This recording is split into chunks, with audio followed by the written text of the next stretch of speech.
high crossbow. One pity, two pity, high crossbow. If you have no daughter, if you have no daughter, if you have no daughters, then get them to your son.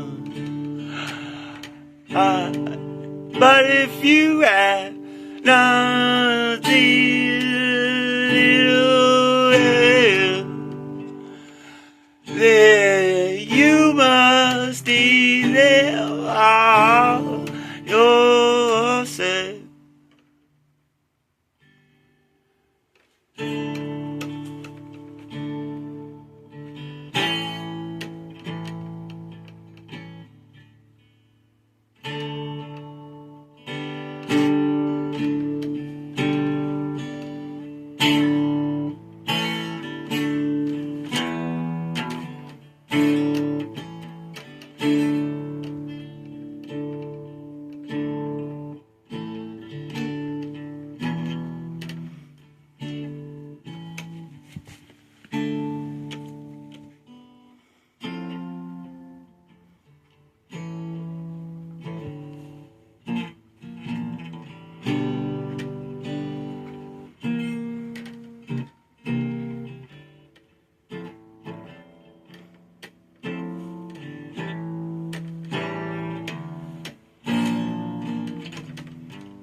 Humpty sat on a wall. Humpty Dumpty had a great fall.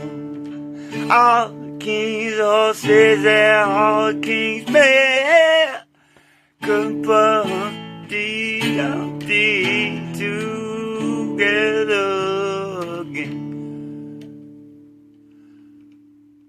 Humpty Dumpty sat on the wall.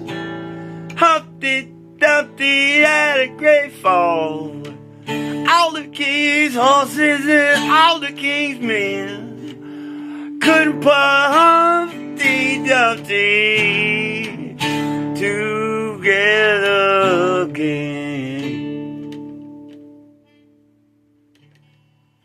Little Jack on sat on a corner, eating his Christmas pie. He stuck his stomach and pulled out a fluid. Said, what a good boy am I.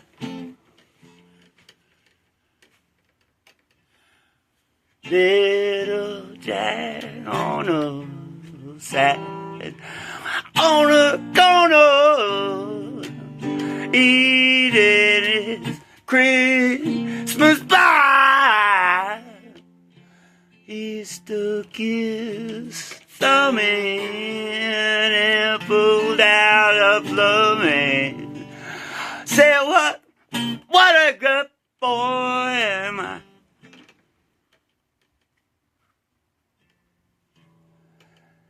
Said what a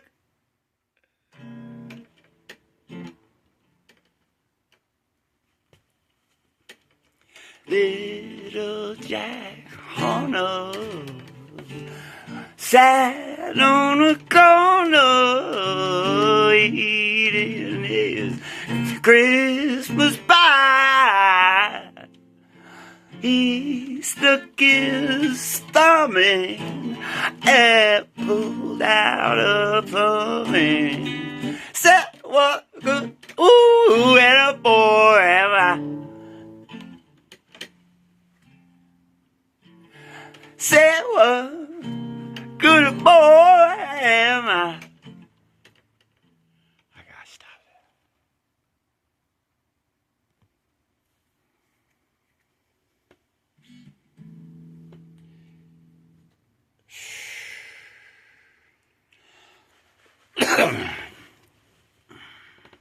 Man, SD cards, memory cards have doubled. It's crazy. Record, and it takes a week to upload. And then when you talk, an extra 4 hours. And then it cuts off and you think you've saved it. When there's not enough card, it set the card or phone or whatever it sets you. Then it just only uploads an hour. Yeah. Let's do definitions first. Oh, God. Not in any particular order. Tyrant. Tyrant. See, tyrant is simply someone that's not in line to be the next spokesperson. It could be of the same, even philosophy, mind group. It could be the same language. Could be just not thought to tyrant. You could be a tyrant, but actually be a good thing for the group. And I always, I can always tell. I haven't got an answer yet, and I shouldn't say it, but when I say the Athenians welcomed Macedonian dictatorship, I can always tell who's got the energizer in the thinking cap. Because the next thing, an occasion though, you get like just like a like or something, like smile, or whatever. But the thing about it, I never see a tyrant could be a good thing or a bad thing. But if you welcome them, depending on what welcoming means, once they figure out it's not a bad thing, and see, they want you to hate your history. And the thing about it, both sides, all sides, you got to nip a few things in the book. Off the bat, this segregating is a philosophy. It's not a characteristic thing that you can tell by just looking at somebody. Yeah. Everybody needs to chill out because the evil hates everybody. Yeah. And then the others, tyrant. Sometimes they come in, it's like a usurping. It could be a takeover, but it could be a friendly or it's whatever.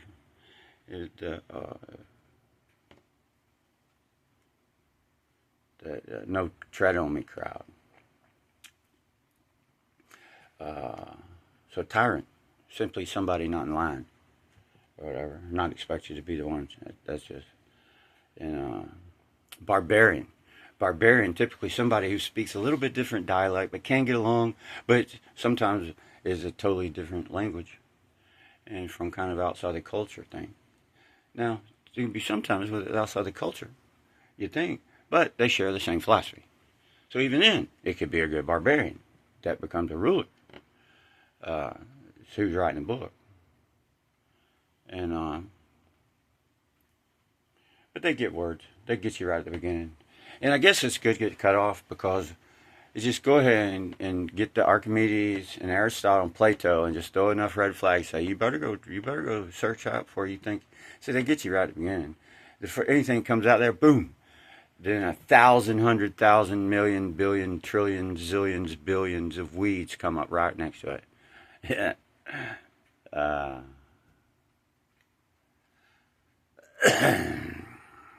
The something. Barbarian. Just somebody from a different, could be a ship load of people you haven't seen in a million years or hundreds of years. It's a small world.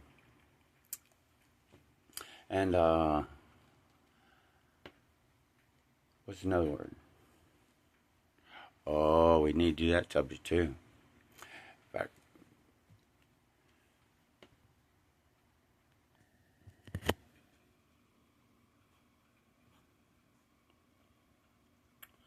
pollinating,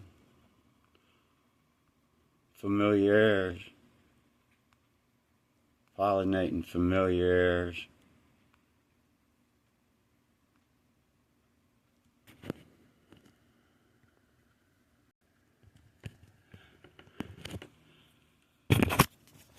The acta senatus.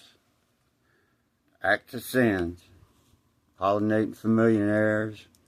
Acts of sin. Acta senatus.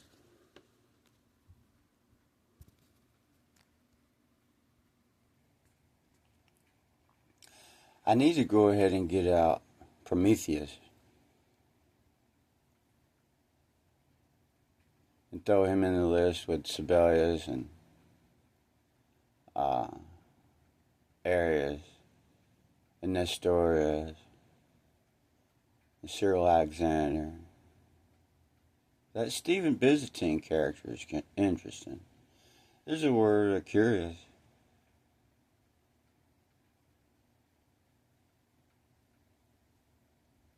And it says, Alpha and Omega. I am. And you can try to say you pronounce it.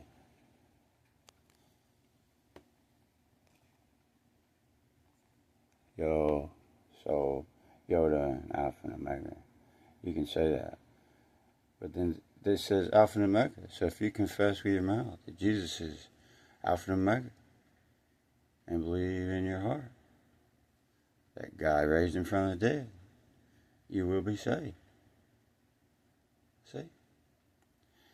And in the Dead Sea Scrolls, that 4Q120 is kind of interesting. In the Greek, right there in Leviticus 26, so it says right there. In the Greek, it says, I am Alpha and Omega. So, by the power of Alpha and Omega, it's kind of cool.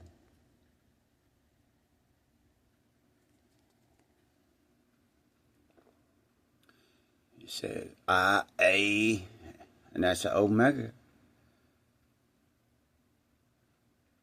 Way. I like it. Leviticus. That's right at the beginning too, with the thunder and the lightning. So there's no way to catch up. It was just a bunch of talking about what Rousseau and Montague and Napoleon, this dude right here, and accomplishments, and otherwise, and what else? Oh, and shiploads of people in Transylvania, all the way to Greeks.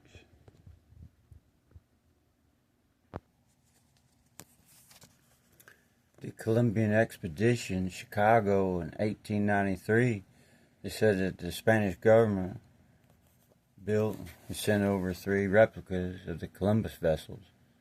The largest one, the Santa Maria, and the Pina Colada, and the Pinta, and the Nina,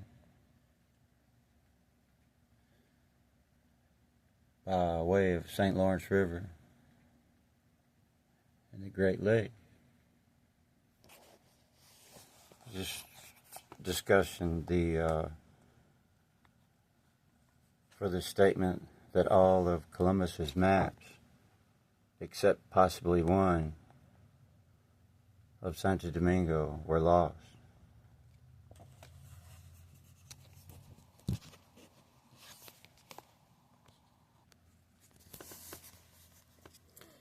It says, when I have been unable to reconstruct that form, which is often, I have simply transliterated the Greek form used by Procopius. I've also left the name Shutters in its Greek form for Arabic names after flirting with the full system of diacritics used in proper transliteration. I reverted to more simple forms. Granted, the diacritics aspired to a higher standard, of philological exactness, and perhaps even cultural sensitivity. But the need to use special keyboards and fonts and to know which vowels of an unknown language are long before you can write a name erects barriers between fields and prevents their communication. So maps are lost, and then in writing, when it is unable to reconstruct forms, which is often. For place names, I've used Greek forms for those in the Eastern Empire. And here's your excluding well-known places such as Athens. It's interesting that Ephesus got moved and moved again. And even brought Pergamon altars to places and then moved again. I say we just moved it to Washington, D.C. Tell Germany we need it over here. Put it on the ballroom. And, oh yeah, great is Artemis. But greater is Jesus. It's neat, though. It wasn't, here's the thing. Oh, what's the other word? Traitor. Yeah, that wasn't even on the list. But tyrant and barbarian. And the greatest Artemis crowd wasn't the ones that said, crucify him!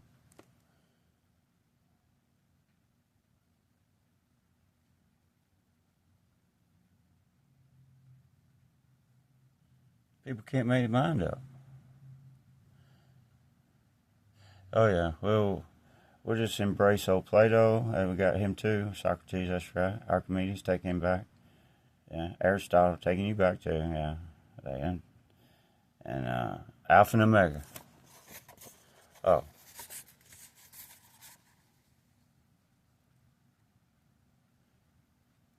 And insert Greek, certain words, other words.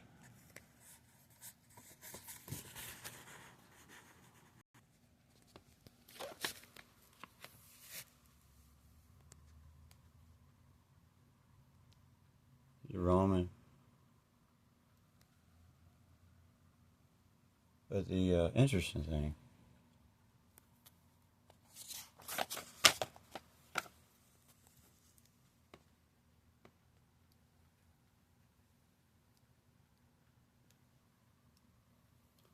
is not Constantinople, nor even Transylvania.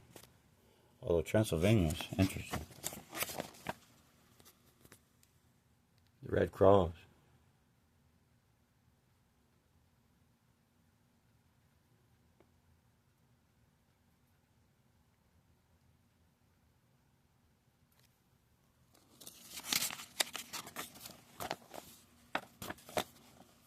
And the Red Cross.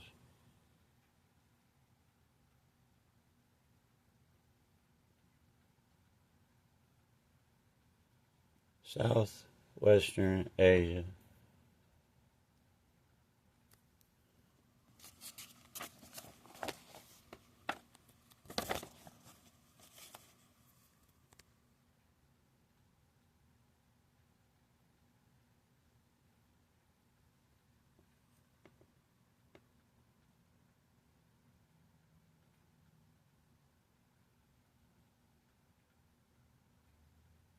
Eastern Mediterranean.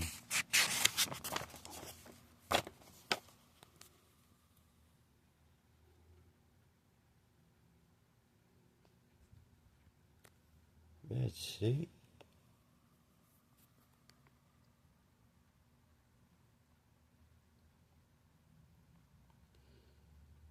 How about Celtic Africa?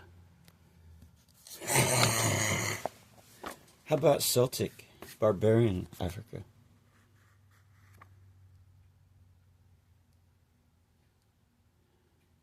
Oh, the other word.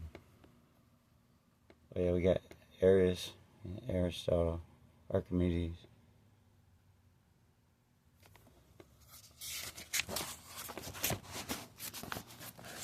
And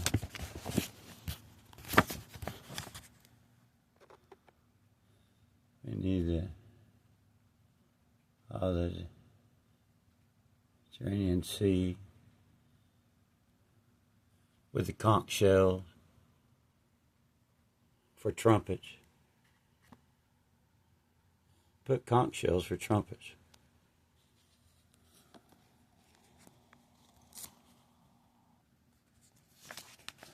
But the one I like is Ptolemy.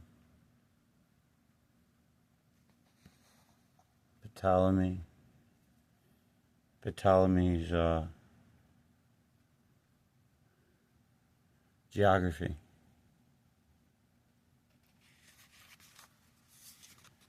But the subheadings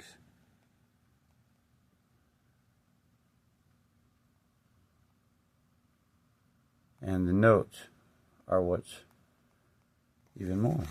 This is ancient. Also, 50 maps have been added of the ancient as well as more recent times, and the various rites and customs of the peoples are described. But just now, for the first time edited, according to the translation of Bildbald Perkheimer, but compared to the Greek and earlier editions by Michael Villanueva, Scala have been added by the editor, in which the obsolete names of cities have been given according to present usage. So when a location has a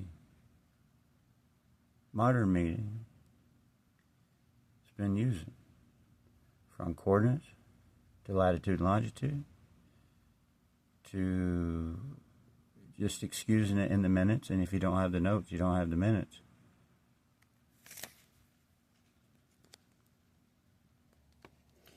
I think it was just one. For there and then shall be great tribulation, such as was not since the beginning of the world to this time, no, not ever shall be. It's in Matthew 24:21. But I was on the pictures. So it said in Leviticus, in the Greek, at the Dead Sea Scroll. But if one person sins unintentionally from the people of the land in doing one of all the commands of the Lord, it should not be done, and he's in error and the sins come to him, tell him to bring some lamb chop, goat, barbecue.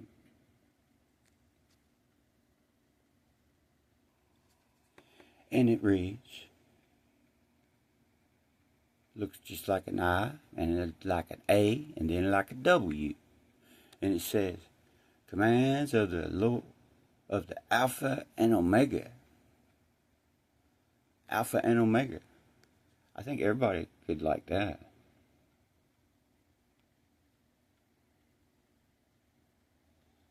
It's like a conch shell, like a trumpet, and a spear. Look at the conch shell. He'd take it off and blow it like a horn. Oh, it was on the pictures. I don't know which one it was, though. Oh, but this is...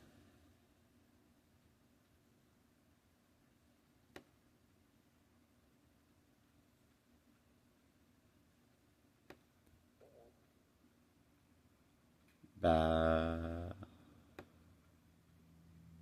Force on Pegasus. But the conch shell,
This mask set took a little bit of time.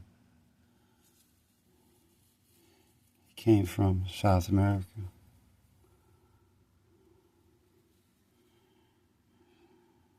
The potter.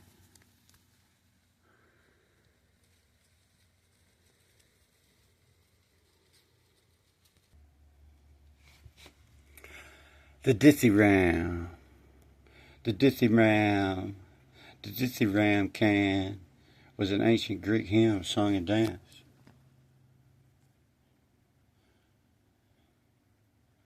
It was mentioned. It was called a dithyram. Dithyrams are the clearest example of poetry in a story.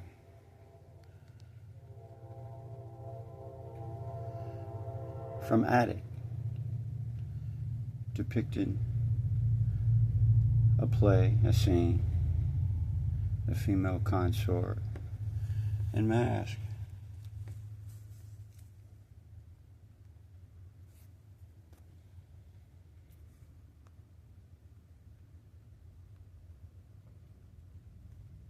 A dithyram can.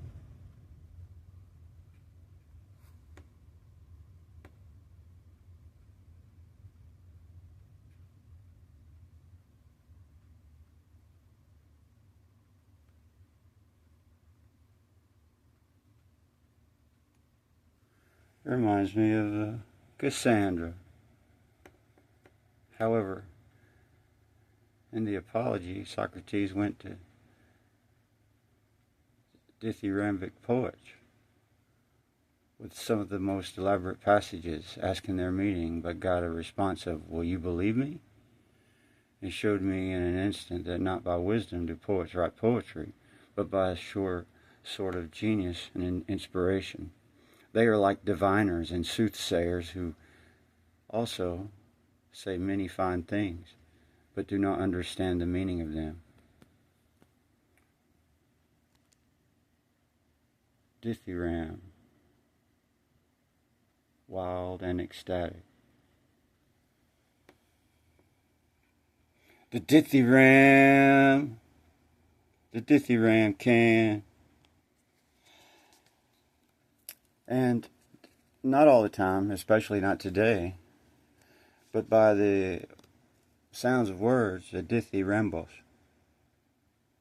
But the dithyram, but something from potus to pontus, to ending of words, whether that's determined to be male-female or a geography.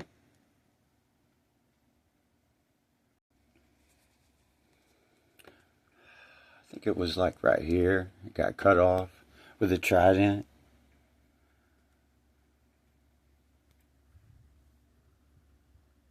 These people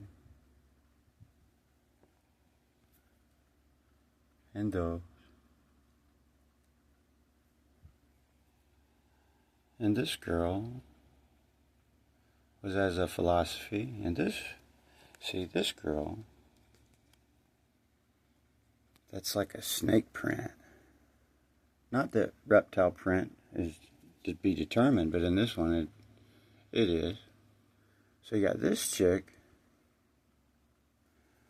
that's fighting this chick because of a philosophy. And this chick up here in the snake is friends with this guy down here with this hat.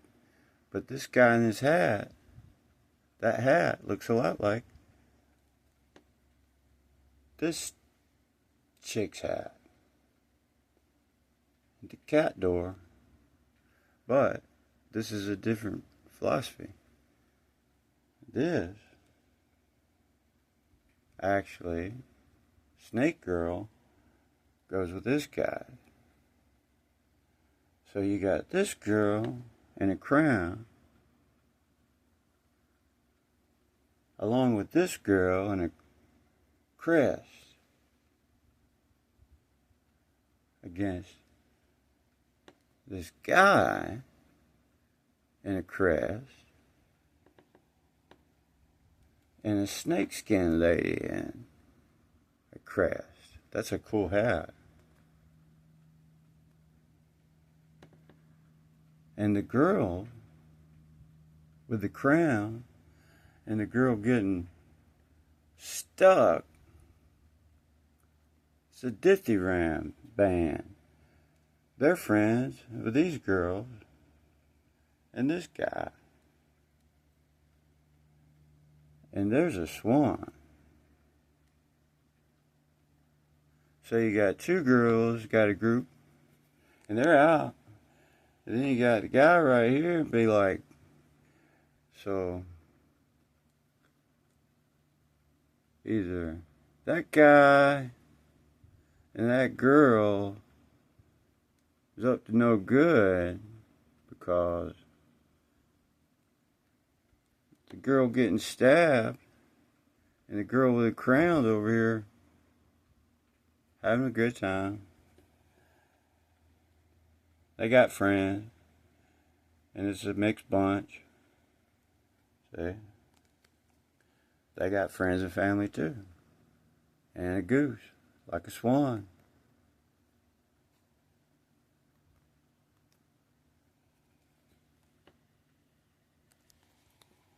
And children. That reminds me of Cassandra too.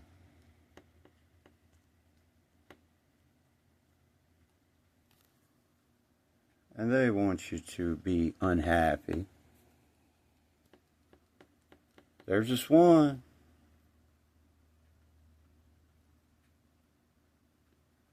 That's Leto.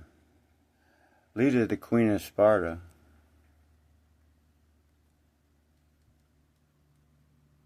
Leto, the Queen of Sparta. Riding in on a swan. That would look frightening. That would look bigger than an Indian in his dress.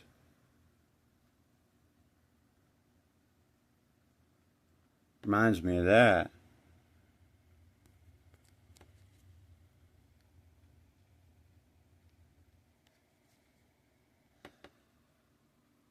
Reminds me of that.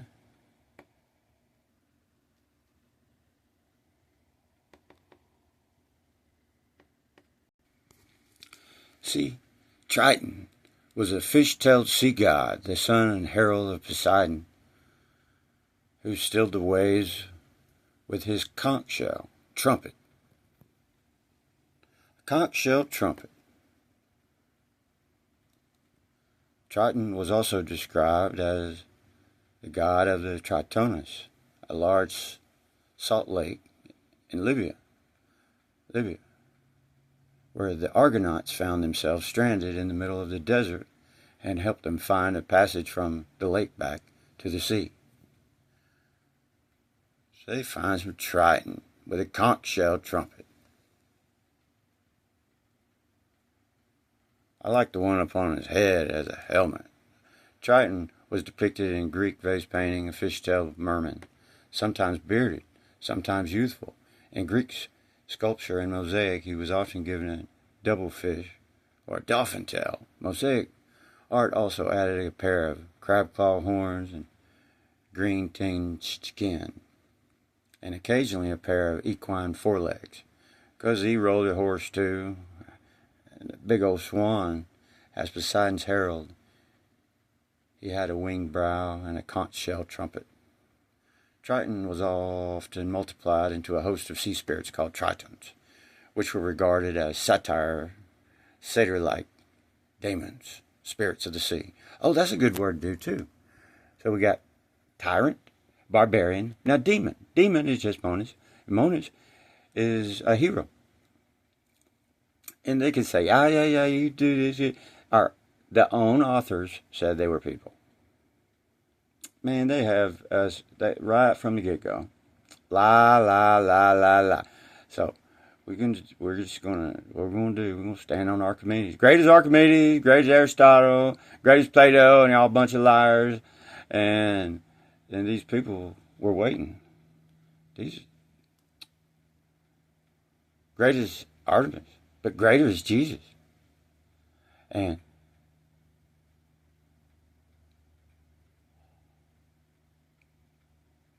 some people weren't yelling, "Crucify Jesus! Crucify him!"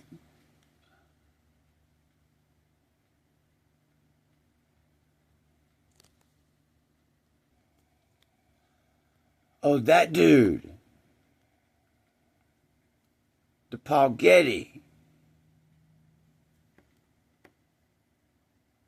The Scylla from a painting depicting Zeus carrying Europa across the sea in the guise of a bull. Well, that's not that picture. Scylla's depicted as a merman like nymph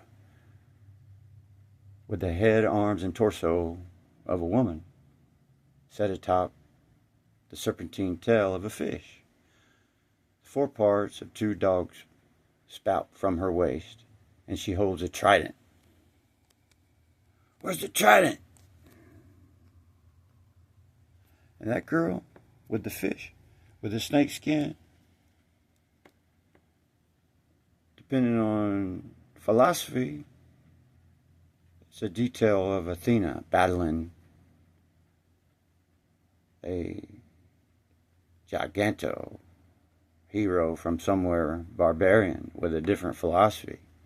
Athena battles Enceladus, the goddess.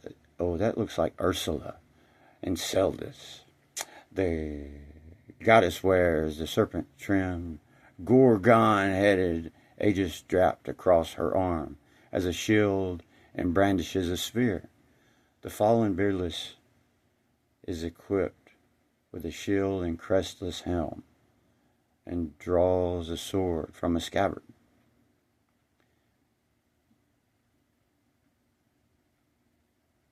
The fallen beardless Amazon, they want to call him Gigantus, Gigantus, Magnitius, Lucius Poshumus, Magnitius. Yeah.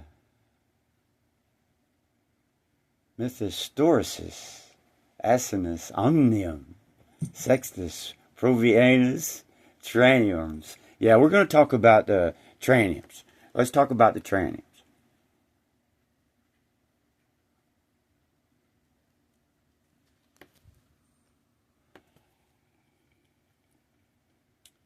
This one, this girl was helping Athena. A detail of Hera battling the giant Photius from a painting depicting the gigantic macho man. He be a macho man. The goddess Hera brandishes a spear and wears a Stephanie crown. Her fallen opponent, gigantic opponent Photius, is equipped with a crested helm, large shield, and sword. You never know, and they sometimes have the same armor. This chick was had a spear in her hand. So Hera and Athena should be friends. Triton, son of Poseidon, Amphitrite, who dwelt with his father and mother in a golden palace on the bottom of the sea. According to Homer, later writers describe this divinity of the Mediterranean as riding over on seahorses and other monsters. Sometimes also Tritons are mentioned in a plural and as serving other marine divinities and riding over the sea. Their appearance is differently described, always conceived as presenting human figure in the upper part and the bodies. Just like satyrs riding horses. And they got man's legs if they can get off and hit you fast and get back on it. While the lower part of the fish, Pausanias, says the Tritons have green hair on the head, have some seaweed, you have to be bleached. You know it would be. Very fine and hard scales, breathing organs below their ears, a human nose, broad mouth, and the teeth of animals, green eyes. Shoot, yeah, man. Not a desert Indian, but come up like a marshmallow. Like the old cartoon. Sea green eyes, rough hands like surface of a shell instead of feet, that of dolphins. The chief characteristics of Tritons in poetry, as well as works of art, is a trumpet consisting of a shell, a concha, which the Tritons blow at the command of Poseidon to soothe the restless waves of the sea. Sing like an orca. And in the fight of the Gigantes, this trumpet served to frighten the enemies. Tritons were sometimes represented with two horns. Feet instead of arms, they were called centaur Tritons, or Centaurs. The Ithacus. Their figures are frequently mentioned in the works of art as the sanctuary of Poseidon, Corinthian, Isthmus. That's what I want for Christmas. In the temple, in the pediment, the temple of Rome. Well, Rome. These people were on another island, and another island, and another island, before Rome would even consider them relative, other than distant. God of the like Tritonus in Libya is like Glaucus, a marine divinity connected with the story of the Argonauts.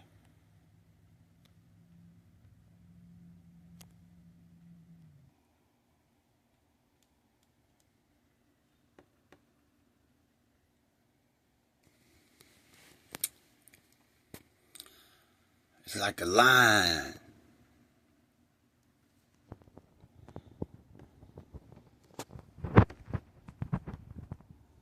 This is Chiron, who defeated the lion with his bare hands.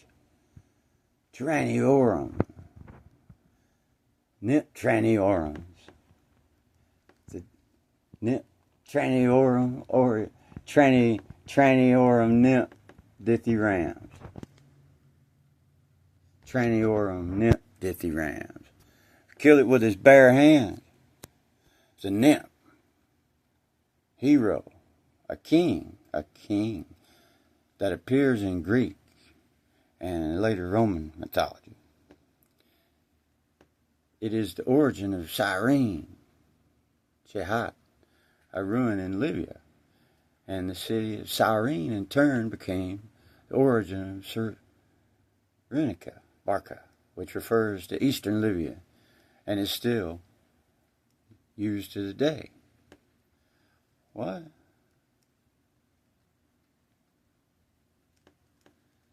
It is one of Naiads, the nymph of sand, freshwater broth. She gave them broth without any bread. She whipped them all soundly and put them to bed.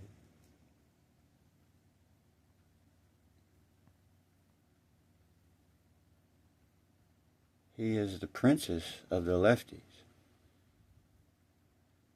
He is the princess of the Thessalides and king of ancient kingdom in Libya and the rebels of North Africa.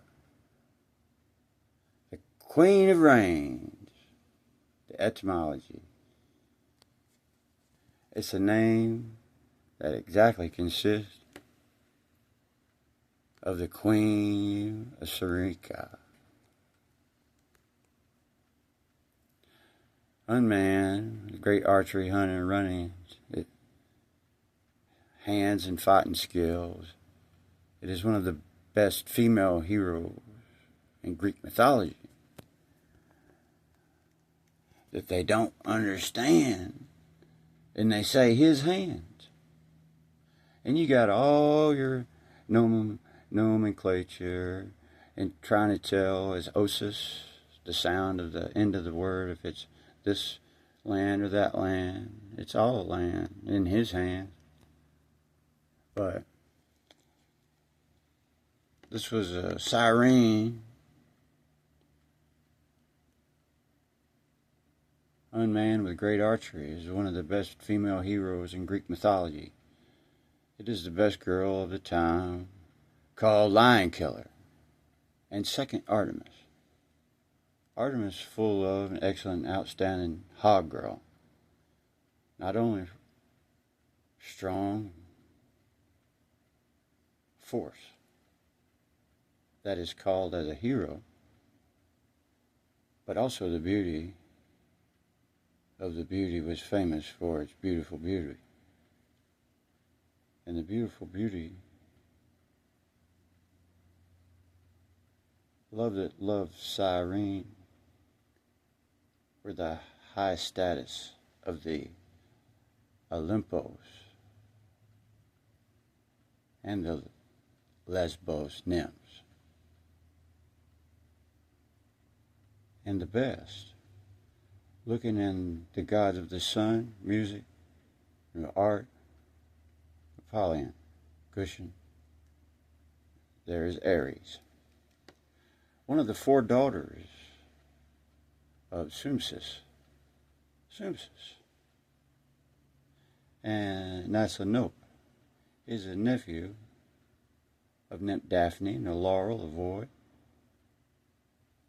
sisters of Bodlin, father of Apollo, or daughter of Apollo, something like that.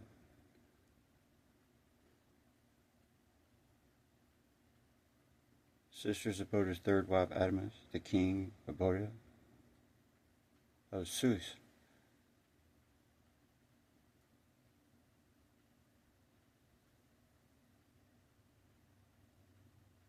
Of Zeus, the queen of rains. Sumsius,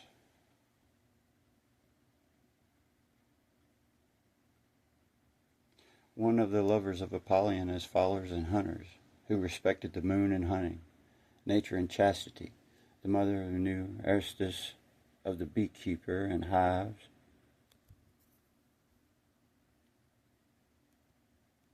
talk industry and dairy industry, over food, the mother-in-law, the princess of Atto, and she's a grandmother,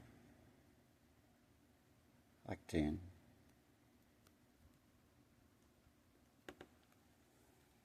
Cyrene, the daughter of Hephaestus, king of the Lapis, was a nymph huntress, extraordinary beauty. Apollo saw her tame a lion on Mount Pelon, from killing to taming one, and captivated and abducted. It's the same as taming, though. Abducted her to transport her. "I'm going to marry you, woman," is what he said. From him, she had 2 sons. He didn't complain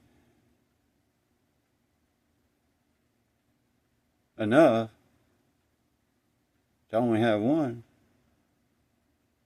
Who cultivates olive trees, makes cheese, and take care of bees for the good of the men and Sire Edmund.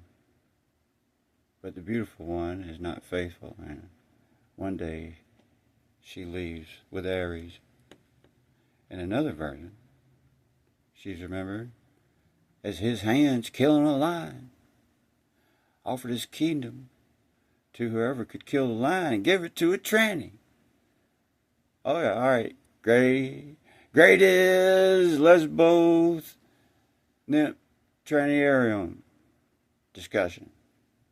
But greater is Jesus. Cool with it. See? He came.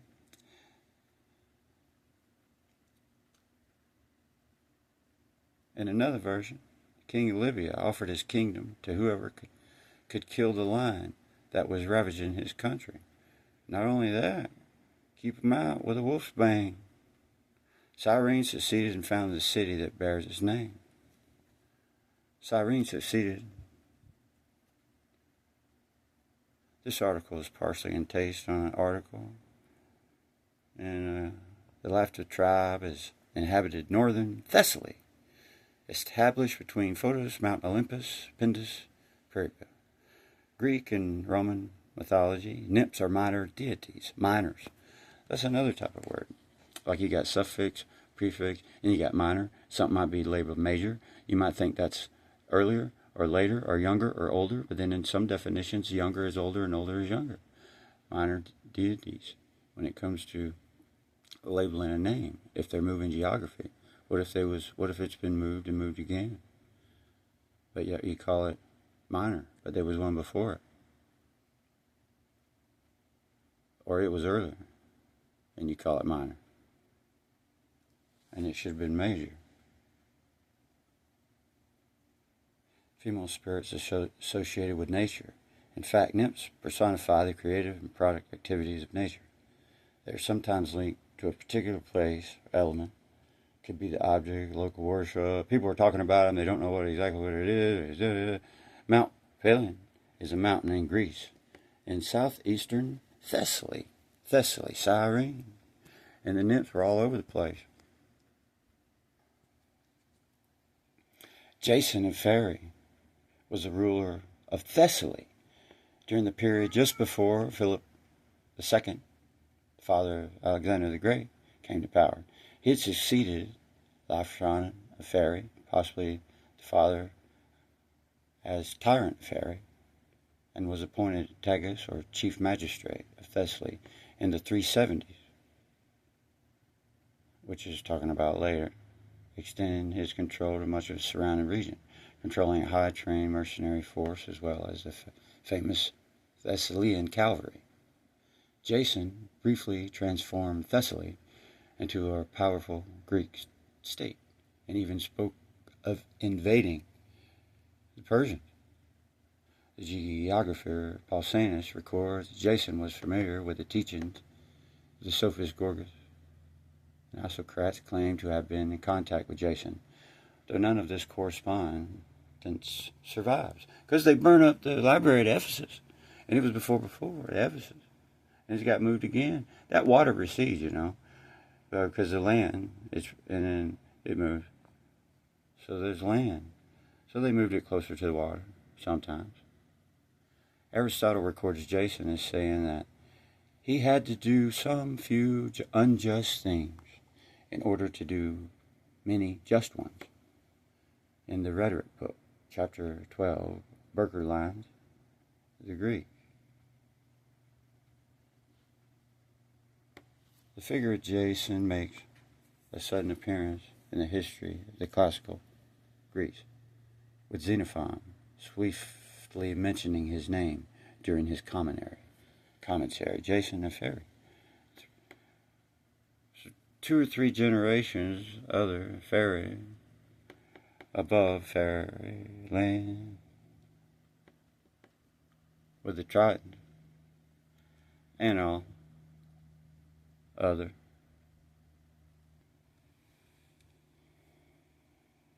It's like that 30 Tyrants and Jason and the Priestess of Peneus. The Peneus Priestess, the 30 Tyrants with Jason. Yeah.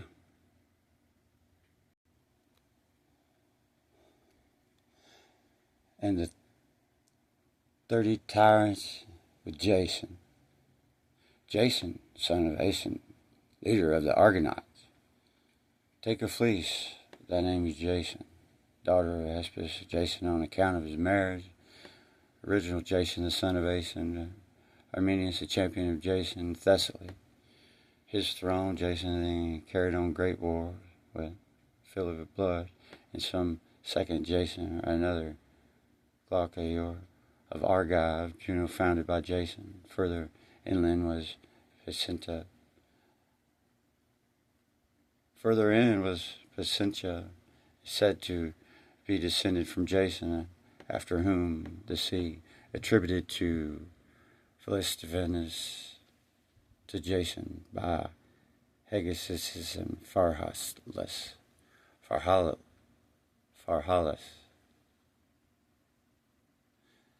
The ancient companions of Jason,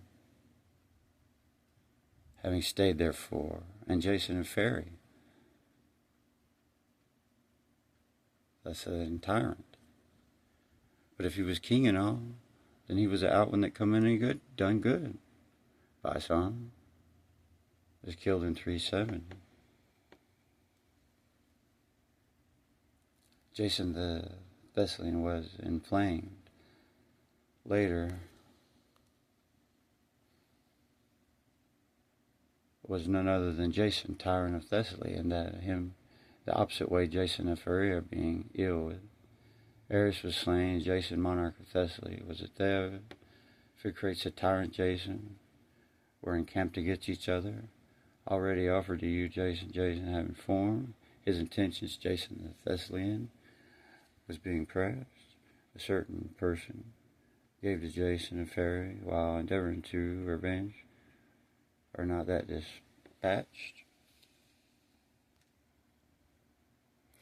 Themis played the harp without using the voice. Amphion, according to others, Linus accompanied with the harp and singing. Interpreter composed songs of harp and voice. Artists in Trojan instituted singing with the flute. The Critics taught dancing in armor. Pyrrhus and Phthiotic dance. Both of these were in Crete. Hexameter verse we owe to Pythian oracle, and the plays and the dithyrambs of the Priestess of Peneus, and the 30 Tyrants with Jason, and the wrestling by Pythias, and there's a sport of ball throwing. Well, that could be different than spitting.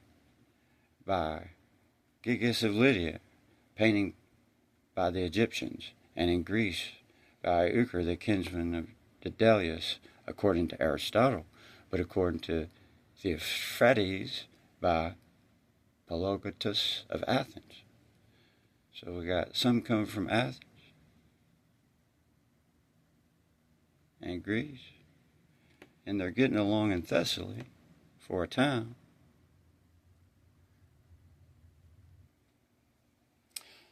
Now canoes are made of papyrus, rushes, and reeds. Row ye boat ashore. The first voyage made in a long ship is attributed by Stephanus to Jason. The first voyage made in a long ship is attributed to by other people Theseus.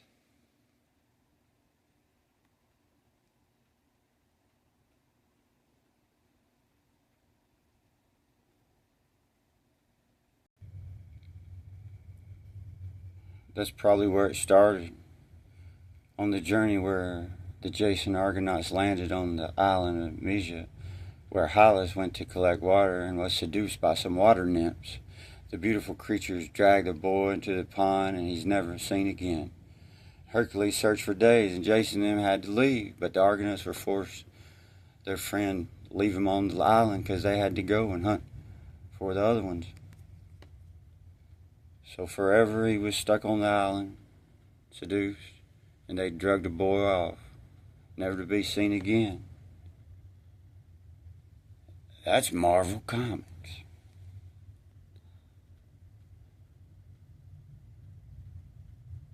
Jason asked for stuff, and more stuff. And Jason proved victorious. The treacherous king will not give him the fleece.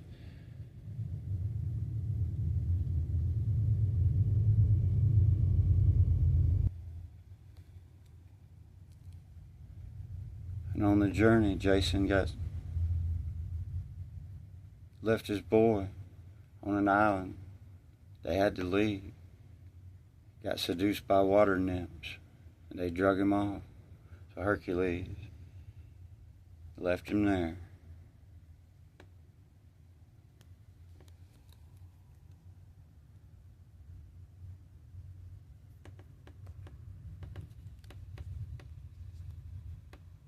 Come here. Come here. Let's go see.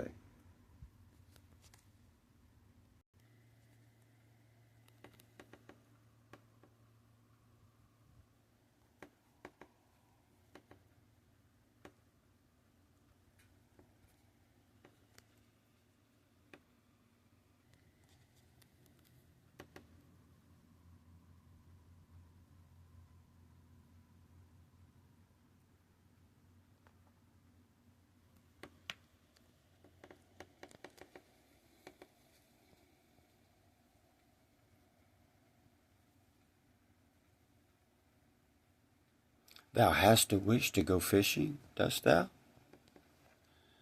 Very well, then, but what wilt thou use as bait?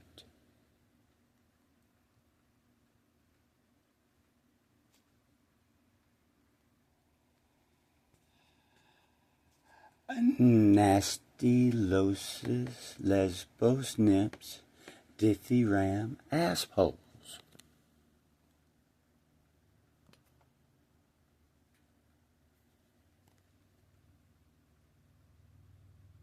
Since the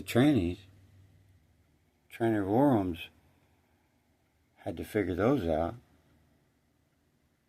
even with prefixes and suffixes. I mean, and we try to figure out by endings, whether it's Claudius or Claudia, and that's so close.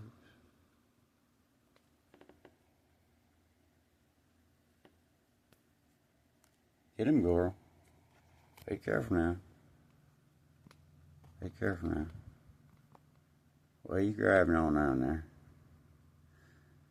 That's what they said if you get to the pearly gates, you better go barefooted. Because if you haven't had to throw your shoes at more than your 2 feet to get from there, you're probably lucky. Oh, look at that. That dragon right there.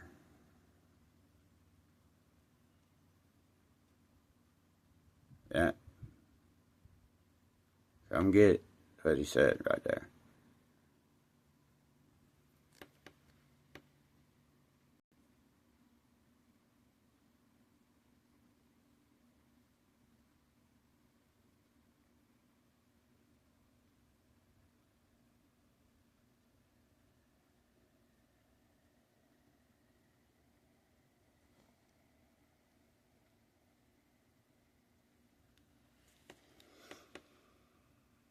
Lest he who hears you bring shame upon you, and your ill repute have no end. A word fitly spoken is like apples of gold in a setting of silver. Like a gold ring or an ornament of gold is a wise reprover to a listening ear. Isaiah 11:8. And the sucking child shall play on the hole of the asp, as the weaned child shall put his hand on the den. And the sucking child shall play with the asp pole.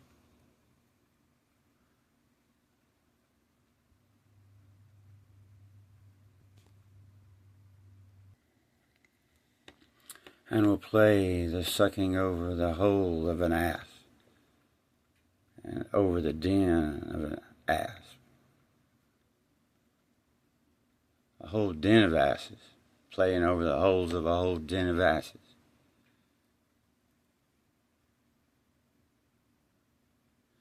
The one being sucking, his hand will stretch out.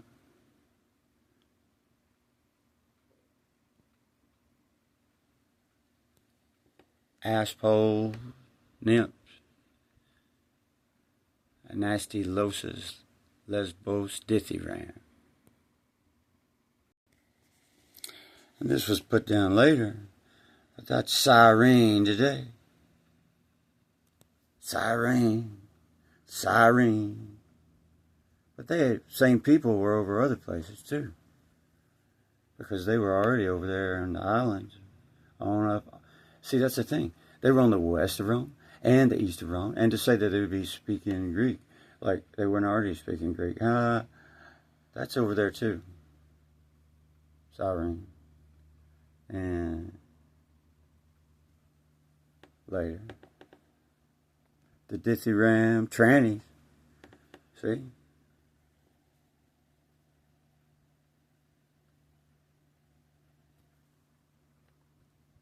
And Cyrene,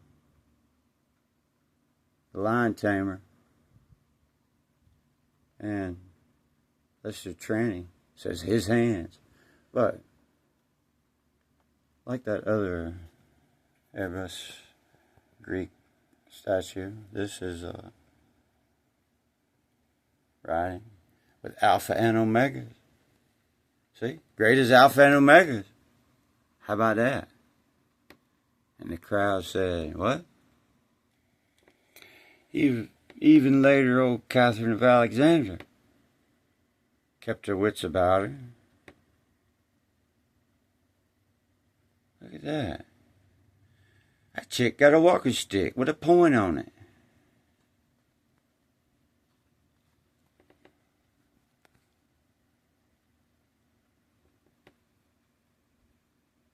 I like that. East of Crete, north of Crete, and east of Thera.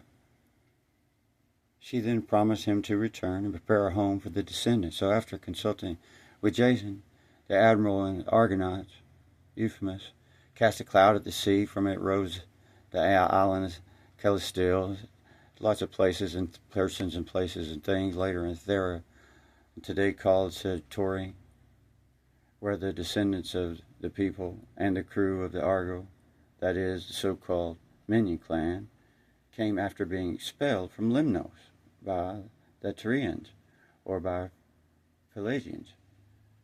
But they sailed away from Lemnos to Sparta and Lacedaemon, where they appeared as suppliants, camping at Tegidum. Lacedaemon received them because the history, philosophy, and the discourse had been in the ship's company of the Argo, and so they, the minions, were allowed to mingle as well with the Lacedaemonians and the Spartans and the rest of the Greeks, receiving lands. And Jason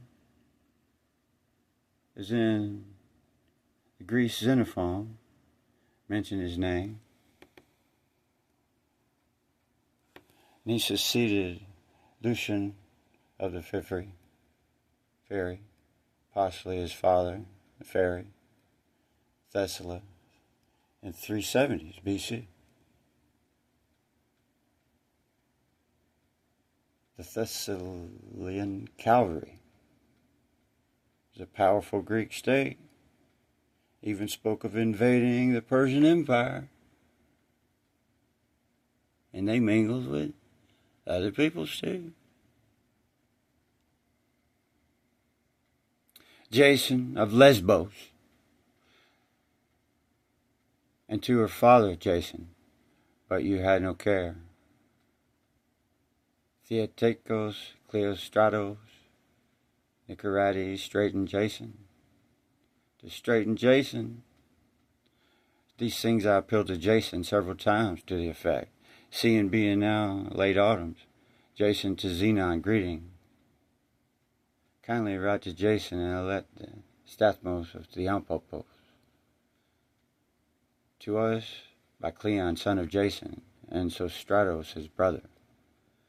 About the rest Jason and Pancestor himself, to whom Ea, the son Democritos, Jason of Erythral, Renunata, the son of Jason, Lysimus of Ankel, on Dionysus, son of Jason, and Jason, son of Dionysus, Apollo.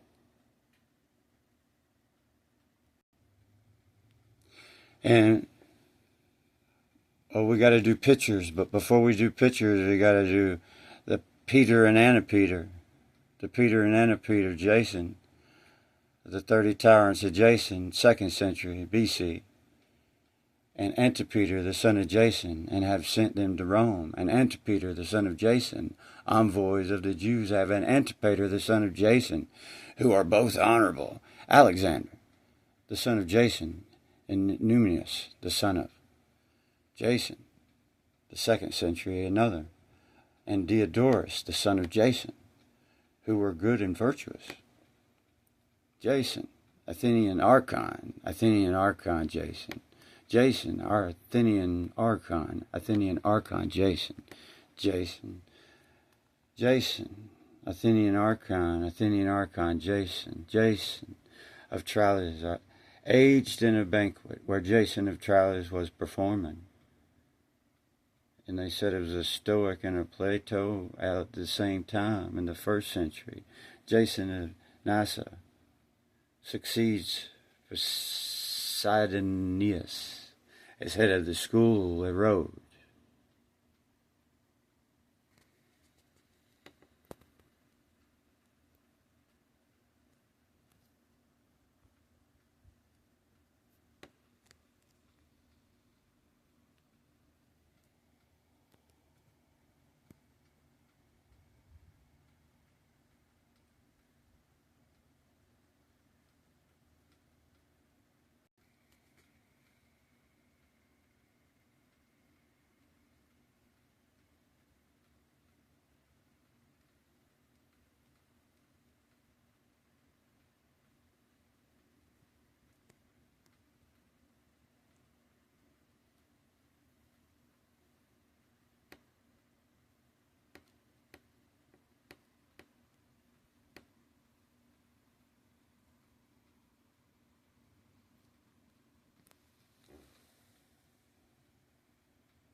Yeah, as soon as you start forcing goodness into accepting forced coercion, conversion, it's a stench in God's nostrils. Greek myth first recorded by Pentor in the early 5th century B.C.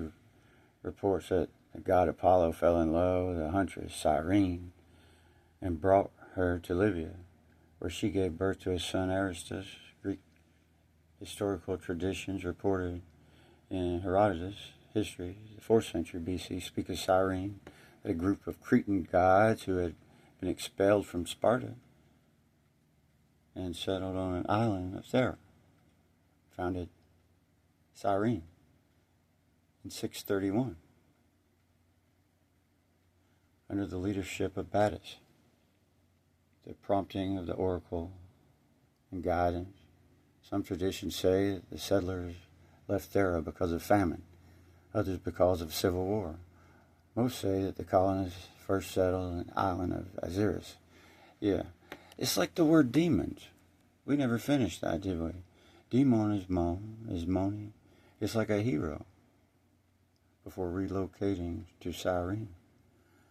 And then they just changed them to demons. But that's not necessarily they were always good, because they were dangerous. They just, they were quiet until they weren't quiet. The historicity of these narratives is uncertain, particularly the idea of Thera was Cyrene's sole mother city. Relationships with other cities. And where?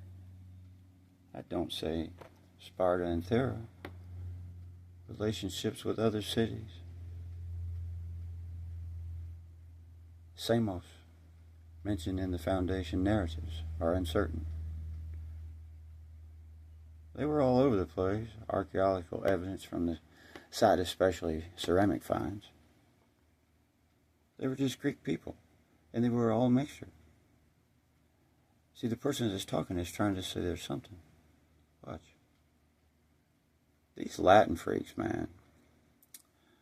You know, Latin, good Latin, then bad Latin. Like good Greek and bad Greek. Settlement began in the mid-7th century. Pottery, roads. There was an Acropolis who had so many kids she didn't know what to do. The sanctuary of Apollo in the north of the Acropolis, of Demeter in the south, and Zeus to the east, all go back to the 7th and 6th century. Evidence shows that several other sites of Cyrene, such as Apollonia, Hesperides, and Tyrants, were Greeks, all over there in northern Africa. These people, all getting along. And just like later, and even Cato, and try to get along. Because Cato said later, he said, Carthage must fall! Even after he had a peanut butter sandwich. He just say it all the time, about every time. Ended up with just, it become a saying. And during the 4th century, Cyrene clashed with Carthage over people and slave routes that ended there and being overran. The border was established at the altars of the Fellini. Cyrene may also extended control eastwards to Catabathus Magnus. Cyrene constructed a treasury at Delphi.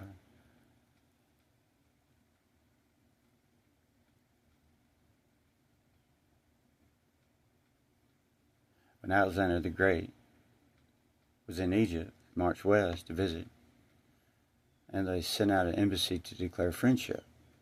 Did not come under Macedonian control. There's inscriptions that date out, I already said, 7th century. And the same people, but that's the point. I can't just keep reading that. There's Cyrenaica and Thessaly as well. And other cities in Africa, north.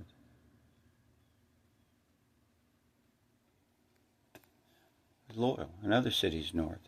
Ptolemy engaged in a wide-ranging construction project in the city, including construction of gymnasiums and things. Parks. Also had a will inscribed. It's like the donations of Alexander and others, and Constantine and Peter the Great.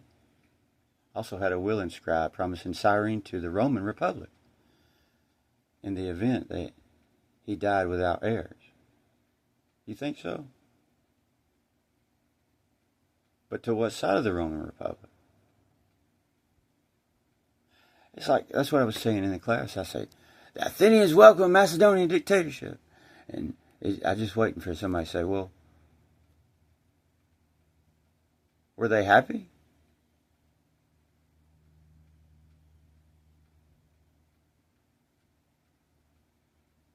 Because that would have been a tyrant. And however barbaric it would have certainly been at least another dialect, kind of. All abroad. However, he regained control of Egypt in 145 B.C. and the dynastic conflicts that followed. Cyrene probably remained under control of Ptolemy the 8th, and then the 9th. It was apparently given to the 8th's illegitimate son, Ptolemy Appian, as a separate kingdom. In 105 B.C., Appian made a similar will to that of his father. The donations of Appian, I guess giving it back to the Roman Empire, passed to Rome when he died without heirs in 96 B.C. Yep, they just keep making the donations. Because, listen, if you want to change your name, change your name. Just fight fair, be loud. And I'm glad, that's what I respect. There's a few that's loud. We're going to get on to them in a minute. And at least they're coming. They tell you, we're out to get you. I'd be like, yep, right on, baby. So, and what I like is these same dudes. This is much later, though. 100 years. Simon in his name is Greek. Simon and Stephen. But this was a Simon. It was a man compelled by the Romans to carry the cross of Jesus in a trilogy, is what they say, as Jesus was taken to the squad, according to all three records. He was also the father of the disciples Rufus and Alexander. So Simon of Cyrene. Go get him, tiger. Simon of Cyrene depicted a stained glass window at St. Peter's Church. Yeah. Rome can adopt the saints from Britain and all over. That don't mean that they want to fight for her, but they all fight for her. If it's Simon or Simeon, or it's a tranny that they don't know if it's got his hands, but she's a princess, or he's a princess and know that he queen. The Simon of Cyrene and the Thessaly Jason. The Thessaly Jason, also known as Jason of Tarsus, was a Jewish convert and an early believer. These crazy Greeks, great as Artemis, but greater as Jesus. That's cool. Thank you for the story. The Kool-Aid's good, and it sells. Great as Alpha and Omega. Mentioned to the New Testament in Acts and in Romans. They said, you got that right. You men of Ephesus, took me 2 years. They all having them all right. Having banquets. They had to come in there and start a riot. Jason is venerated as a saint of the Orthodox and the Roman, and they fought for him. He probably wouldn't fight for man. His feast day is 12th of July, April 28th, and 29th of April in the Greek. His feast is celebrated on the 3rd of Passions, the Coptics, and the Eastern traditions. It's commemorated January 4th, the 70 apostles. In Acts 17, Jason's house in Thessalonica is being used as a refuge by the apostles, Paul and Silas and Tempe. Some Thessaly guys were annoyed with Paul's remarks. Some other ones. Jason of Thessaly. Jason of Thessaly. Go get him, tiger. Thessaly is the largest city, according to sometimes, in Greece. It's the largest city in northern Greece. Rome took it with slightly over 1 million inhabitants. But the Tyrants fought them off as long as they could in the capital geographic reign of Macedonia, the administrative region of Central Macedonia, and the decentralized administration of Macedonia, and Thrace is also known in Greek as Symprotosvospho, literally the capital, the co-capital, in reference to its historical status as a co-reigning city. More than similar, Symphysivospo is a Byzantine Empire alongside Constantinople. There's the Pope right there. Yeah, he is. Greek. It's all Greek. That's the waterfront. And let's see. There's the seal.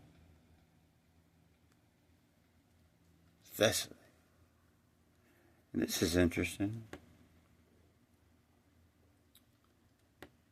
Because if you look these places and how the water and the land moves, like Ephesus, with the kind of bay filling up over time.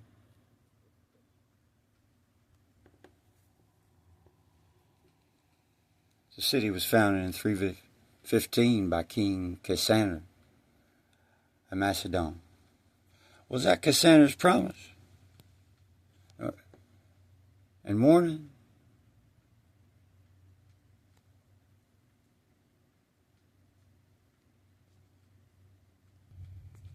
Cassander said, well, and they said, what? Don't say that.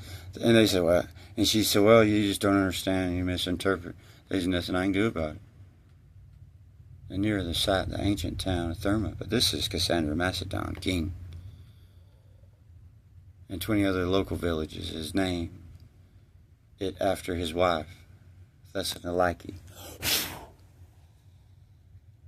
a half-sister of Alexander the Great, and princess of Macedonia, and daughter of Philip Second, under the kingdom of Macedonia, the city refrained on autonomy and parliament, evolved to become the most important city in Macedonia. Nevertheless, Pella remained the capital of Macedon until its fall. Pella, man, there's Pellas everywhere. Middle East, over there. All the way over there, Macedon, all the way up to Thrace. All the way in Africa, north, all the way down, and other places, even further, as remembered.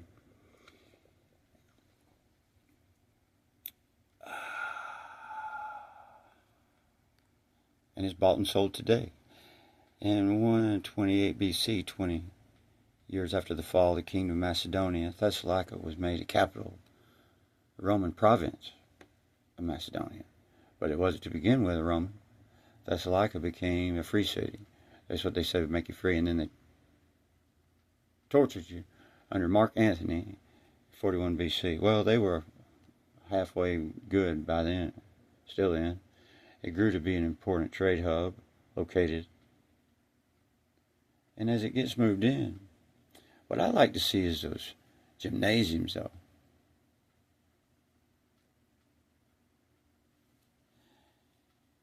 But when they get moved, and they're out in the middle of the jungle, and they get moved and forgotten, there's a trade between Thessaly, Byzantine, also lies the southern end of the main north route, Thessaly.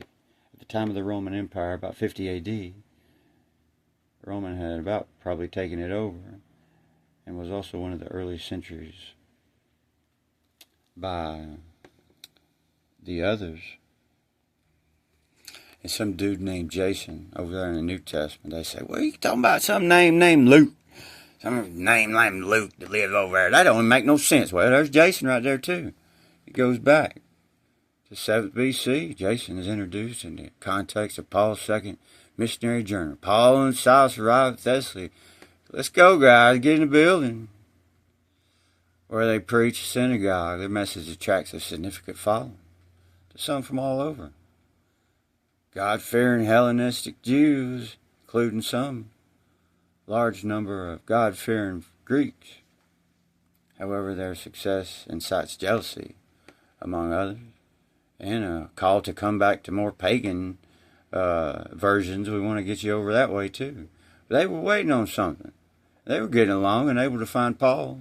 The mob drags Jason and some other believers before the city officials, accuses them of harboring men who are turning the world upside down and defying Caesar's decrees by proclaiming Jesus as king. Jason is forced to post bond before being released. In the letter to the Romans, Paul sends greetings to several of his companions, including Jason, the 30 Tyrants, and those trannies with her hands, with some hers hands. This mention suggests that Jason was a close associate to Paul. Thessaly. It says Jason's name is of Greek origin, which may indicate Hellenistic background. This aligns with the presence of God-fearing Greeks in Thessaly, who were receptive to Paul's message and not feeling condemned. There's no condemnation. Who sets free is free indeed. The account of the Acts highlights the tension between certain ones. It was the island of the poets, an English name Lesbos, pronounced Lesbos. It appears Lapsa in Hittite. Earliest reference to Lesbos in Greek texts is a Homeric poems, they say.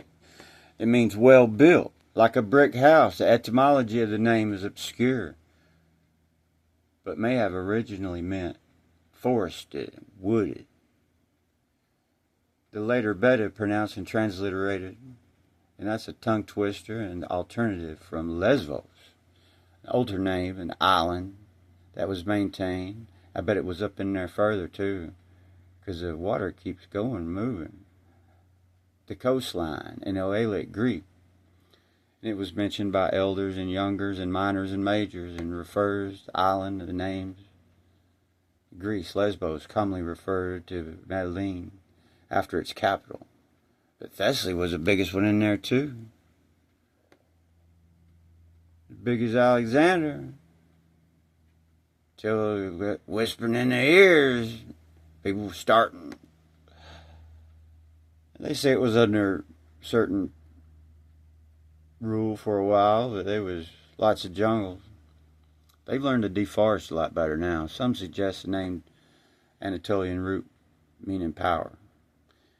And then the ending, typical Greek, enos, until they change their name to enos. It's like potus or pontus. Lenus is masculine, but if you can tell it masculine, because you can't tell a diphthong from a monophthong, or a noumena from a humana.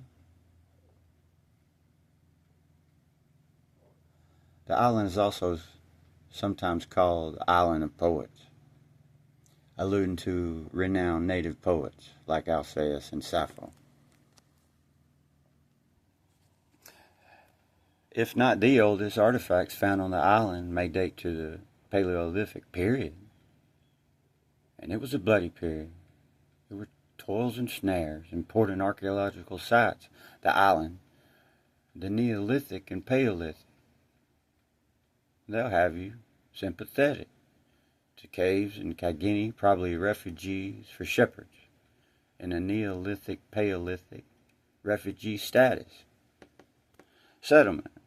Lesbos has been inhabited since at least 3,000.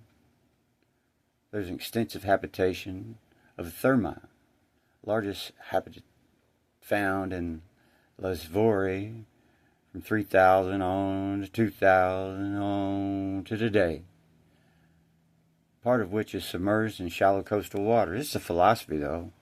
This is locations. They want to tell me what kind of tides it was at the time, but they don't know today. No more than they'll know 2,000 years.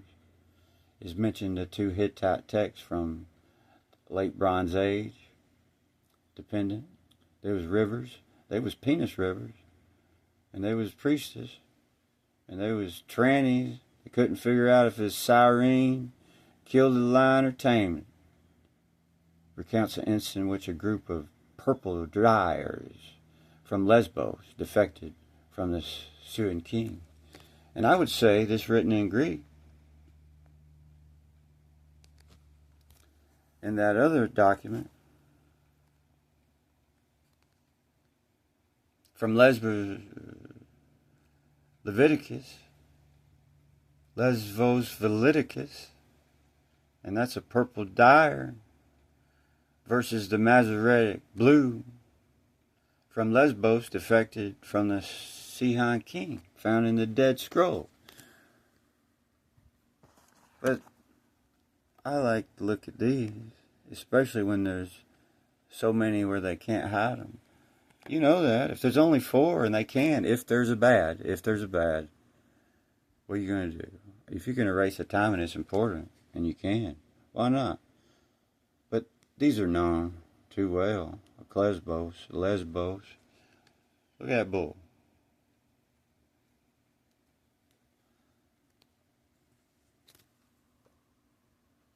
According to classical Greek, Lesbos was the patron god of the island. Marsyas of Rhodes was reported the first king. Many daughters. Many daughters bequested their name to some of the present larger towns. Canis was killed, and they lived, and they lied, and they had a good time, and they got invaded at times. They named them after their daughters and sons and nephews. And some say there's more evidence for some than others. But they all claim them, even with those patriarchs. They like, oh, well, he's going to be mine. Oh, well, he's going to be mine. Oh, well, he was side with me. Oh, well, he was side with me. Jason came in there cleaning house before Alexander, too. But in the Bronze Ages, the island of Lesbos, it must have considered its population significant enough to allow the Hittites to borrow their gods. They welcome them in if they got along. They don't have to go just full retard on them. to cure their king with the local gods who were forthcoming. Don't say. And what I eat, what I drink, what I wear, and it makes them mad. They can do all they do, but if all they want to do is what they do, yeah, it's not good enough for them. It's believed, and they don't even want to do it anyway. They just want to get you fighting. Sell you boats. Believe that immigrants from mainland Greece, mainly from Thessaly, entered the island of Anauros, the Aegean Sea, and on the other side, and in Egyptian, and all the way down the Mediterranean, opposite coast. And the coins are all over the place. The late Bronze Age and the bequeath of the Aeolic dialect of the Greek language and the Sappho in the Greek language, and a Pentapolis and a Mytilene and a Mytilene. They carried myrtles, and even in smellier stuff, if the body started stinking. They don't even want you to bury your children. Peer was destroyed in an earthquake. They're going to fight about everything. Two of the nine lyric poets in the ancient Greek canon, Sappho and Aphrodites, were from Lesbos. And then Phoenix wrote, the semi-artistic creative of those times, brings the myth of Orpheus, to whom Apollo gave a lyre, and the muses taught to play and sing. And David had a dance and singing, "Great is Alpha and Omega," when Orpheus incurred, but greater, and thank you for everything. I got eyes and ears. When Orpheus incurred the wrath of the god Dionysus, he was dismembered by the Maenads. And you know, if you even look at the monads and talk about that, with one is one. People get all off and crazy. Maenads in his body parts, his head, his life. I can take a book full of good stuff, make it bad. It's done every day. Found their way to Lesbos, where they have been remained ever since. Yep, he got dragged in, seduced, and drug off in the water, and they had to leave him there, Jason and Hercules, and been living there ever since, and getting along with them. Peneus was one of the 7 sages of Greece. And the 7 sages of Greece was one of them that came from over there, Lycia or somewhere, and he was the one that came up with hunting, and they have a day to get out, and it was kind of like Halloween, except they just go and knock on doors and stuff, talk, have a little sit down, and have a literature contest about their memories and all.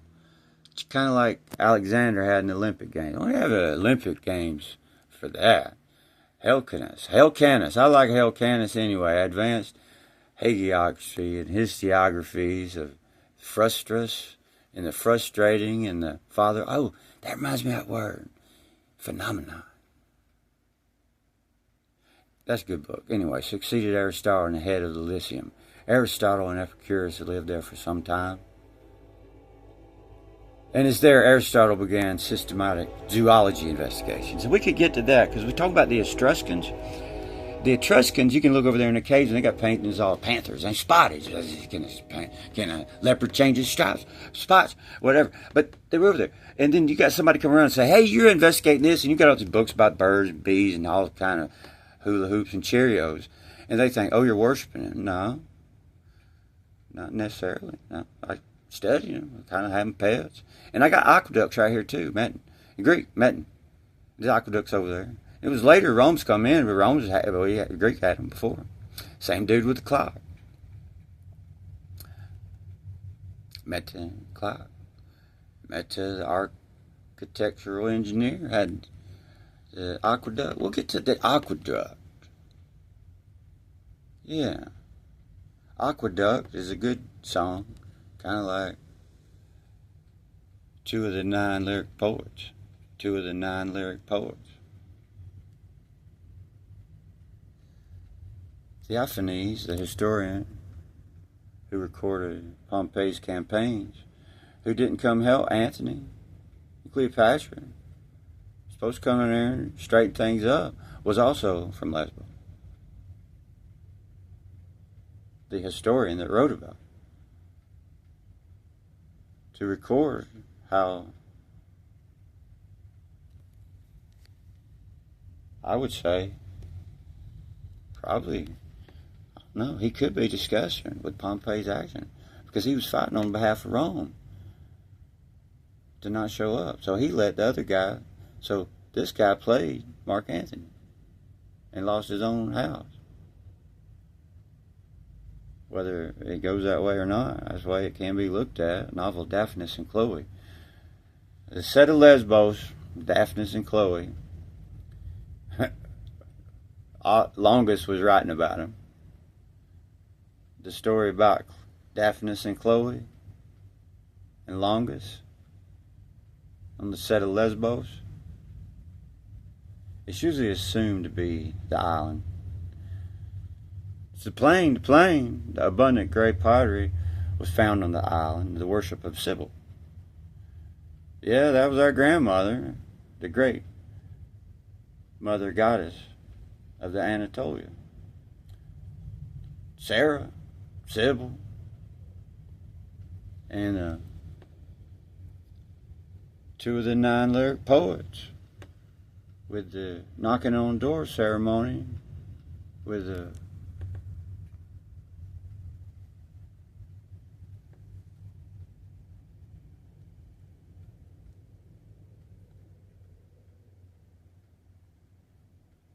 one of the 7 sages of Greece.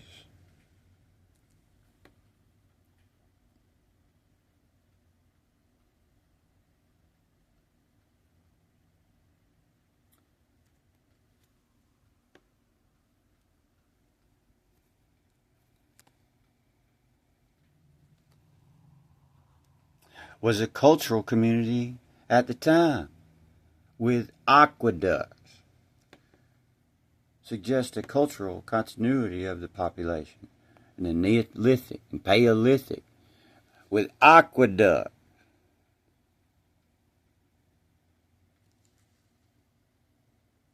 And the Persians know it.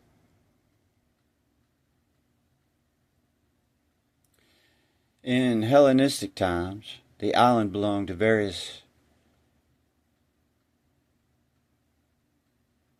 allies of Alexander the Great until 79 BC, when it passed into Roman hands. Remnants of its Roman medieval history are 3 impressive castles. I don't know. Mark Antony's still at Alexander the Great people's kind of freely move. The city of Midland and Bethany have the bishopric since the 5th century. By the early 10th century, it had been raised to the status of a metropolitan see. In Methelina, but where those Tritons go? During the Middle Ages, Lesbos belonged to the Byzantine Empire. Lesbos was Byzantine. Is that like French? In 802, the Byzantine Empress, Irene, was exiled to Lesbos after her deposition and died there. The island served as a gathering base for the fleet of the rebel Thomas the Slav in the early 820s. In the late 19th century, it was heavily raided by the Emirate of Crete. It'd be cool to come in on a pirate ship, remembered as Thomas the Slav.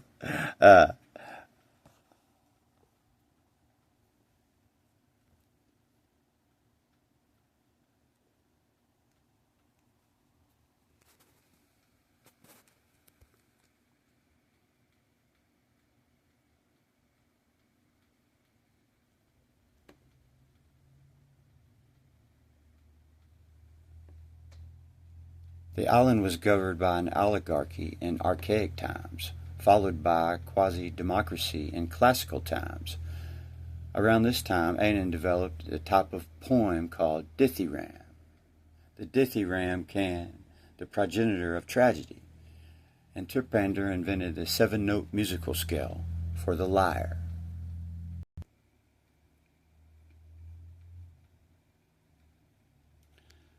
The dithyramb. The apology, Socrates went to the dithyrambic poets with some of the most elaborate passages, asking their meaning, but got a response of, "Will you believe me?" He showed me in an instant that not by wisdom do poets write poetry, but a sort of genius and inspiration. They are like diviners, or soothsayers, who also say many fine things, but do not understand the meaning of them. Contrasted the dithyram's wild and ecstatic side to others. And in Cyrene, even long before Cleopatra's Egyptian Cyrene rule up there, you had these from Cyrene and later.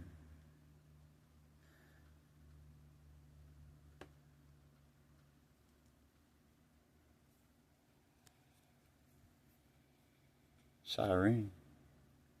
The interesting thing about this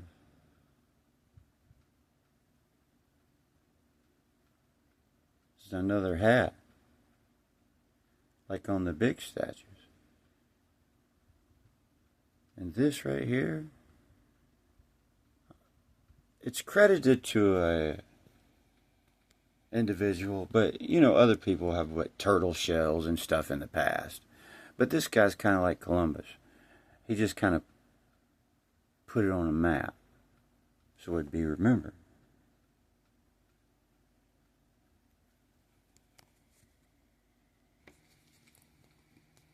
It's called a hemothoracion. Hemo, like a hemo, half or whatever, and a thorax, so your middle. Acheron was an ancient Greek half armor, so it'd be lighter, not full armor, but cover up the vitals down there that covered the midriff and abdomen area. The inventor is believed to be the Thessalian ruler, Jason of Phthiotian. So that's 350s, 400s, 300s. It was an equipment of the officers, not of common soldiers, and of the whole area, and later. Plutarch records that it was worn by the soldiers during the battle to expel the Spartans, and by the Spartans, and by the thieves, and later. In art, it was generally seen on female warriors, which corroborates Plutarch's account. Instances of art, including several vases on the Amazons, have these hemothoracions.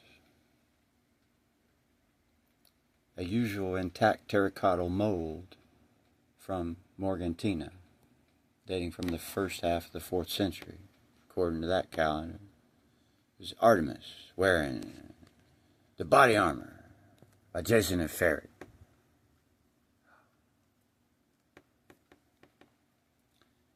During Alexander the Great's campaign in the Zagros Mountains,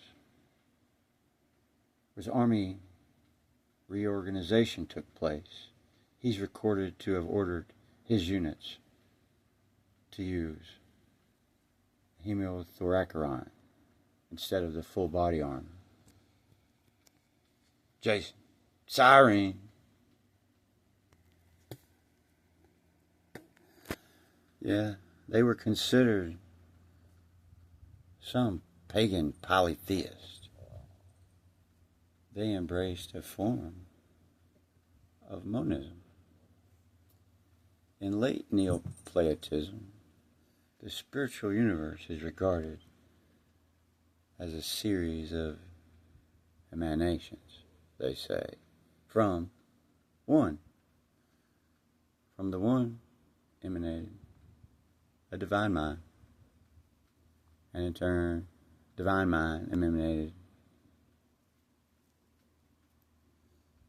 soul. Neoplatonists insisted there was one absolutely transcendent, and in the emanation, nothing of the higher was lost or transmitted to the lower, and yet still said that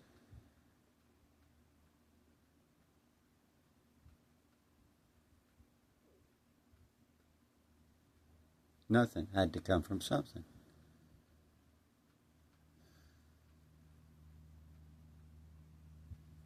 and in the emanations nothing of the higher was lost or transmitted to the lower. Nothing was lost, which remained unchanged by the lower emanations.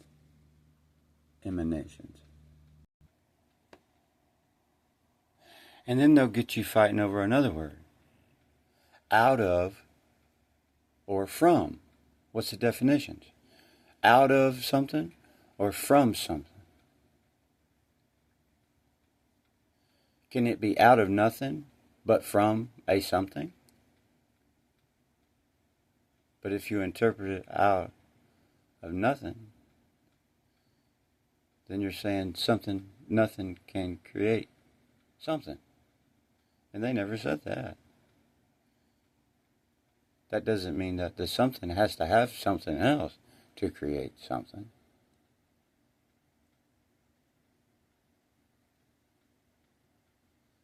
So one person's idea of ex materia creation, whether it's something or ex nihilo, is determined on a definition. You don't get talking about stuff like that. They have you fighting Arius and Sibelius, Nestorius, and Alexander the Great, and these jokers hate all y'all. Great is the Alpha and Omega. Thank goodness for the Tyrants and the Priestess of Thessaly and Sire, Palentian, Familiares, Lesbos Nymphs, and the Nomen Gentilcomes. The Nomen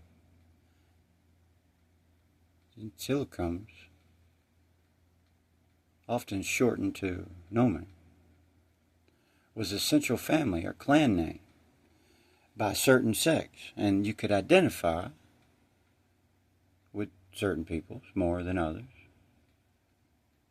The tria nomina. And say that 3 times. It indicated which genus, a broad kinship group or tribe, a citizen belonged to, such as Julia, Claudia, or Cornelia.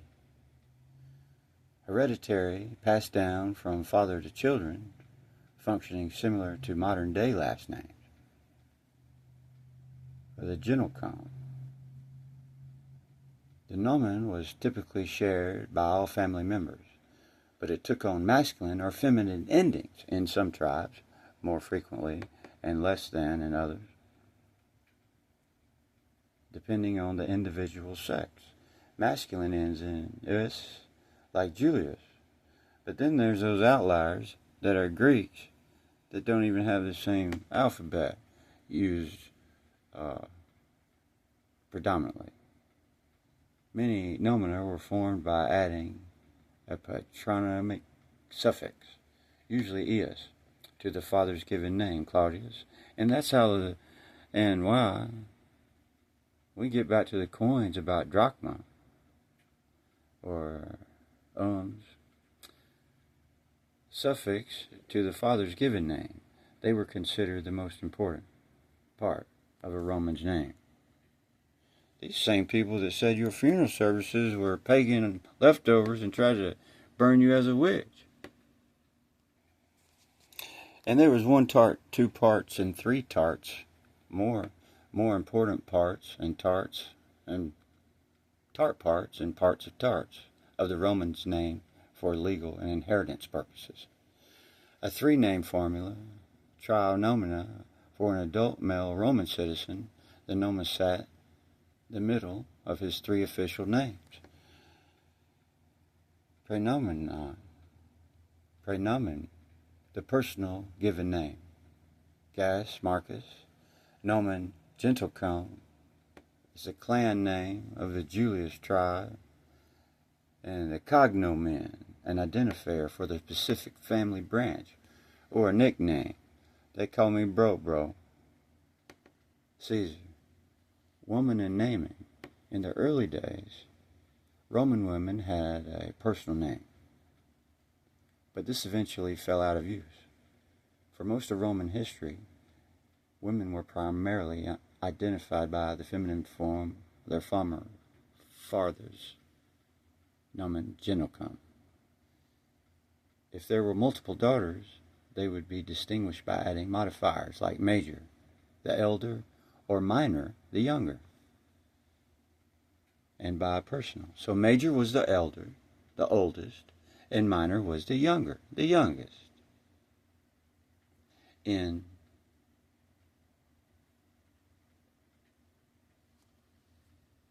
personages within some people. In this paper, we're going to talk about more trannies. There's 2 funeral inscriptions discovered in the necropolis era. A survey conducted up there in Turkey. You know, there's a lot of stuff in Turkey. Conducted in the city of Tiramisu, not to be mistaken with tiramisu, but they like it over there.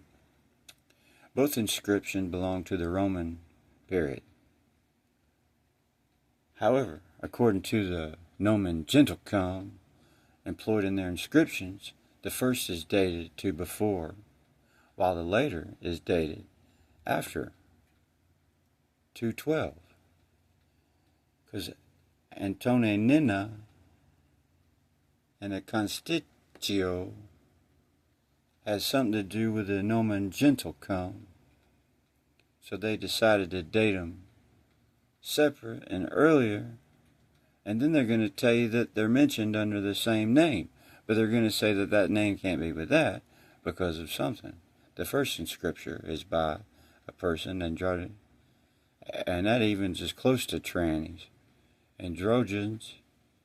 Second inscription was erected by the freed slave. So they wouldn't like you to think that they were freeing slaves and had slaves that had been freed, because the Romans come back in there and made it. Yeah, they showed them how to free the slaves again. They got free and got slaved again. They chased them down. One of the names mentioned in the first inscription. That's what it felt like to the people.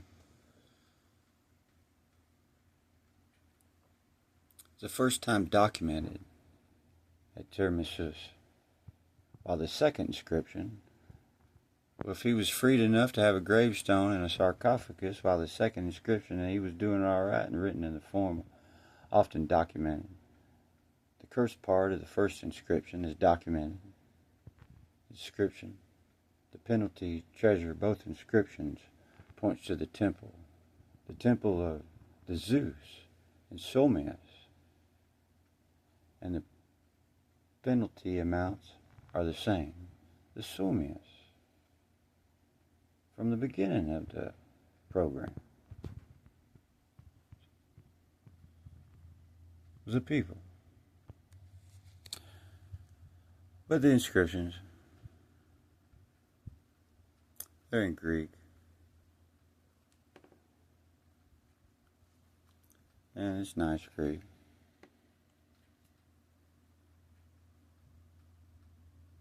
There's lines between the lines.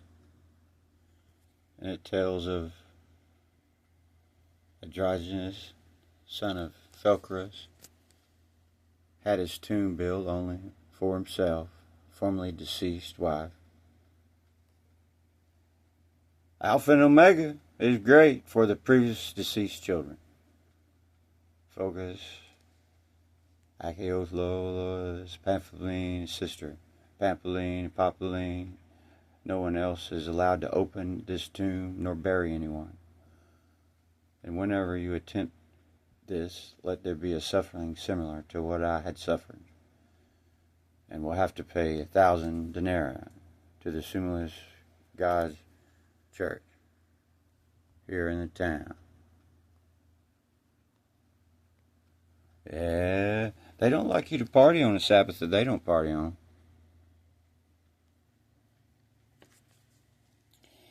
And it said between the lines and the names, written in Greek, the person who built the tomb and the family members. But they, who allowed looking at Nomen, allowed to be buried. They are mentioned. But it says in both funerary inscriptions of the two, one dated earlier and one later, but it says, in both of them, sarcophagus is given the term Samo, the tiki. No family member or tomb owner carries the Gentile airless Nomen.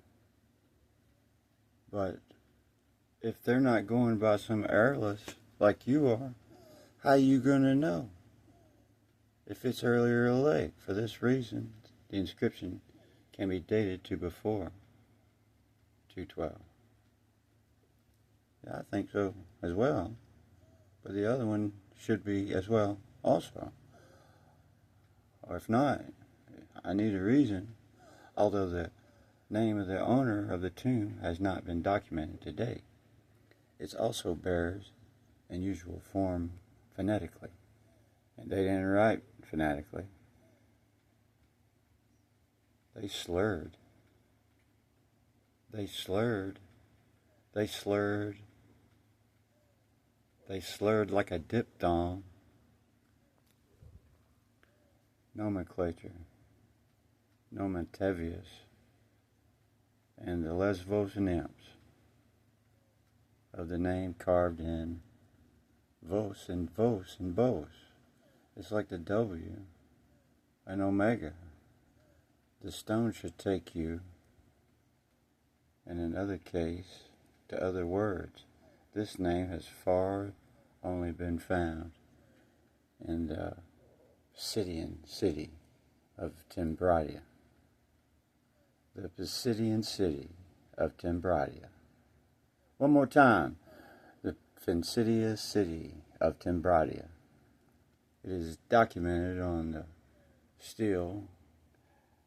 This is third, but they already date back to C3rd B.C. The name is probably the feminine form. But if they can't tell it's written correct by the name, nothing given of Aurelius, then it could maybe be left open for feminine. The dating in the ADs is probably the feminine form of the epicoric naming and the Greek name, and the editors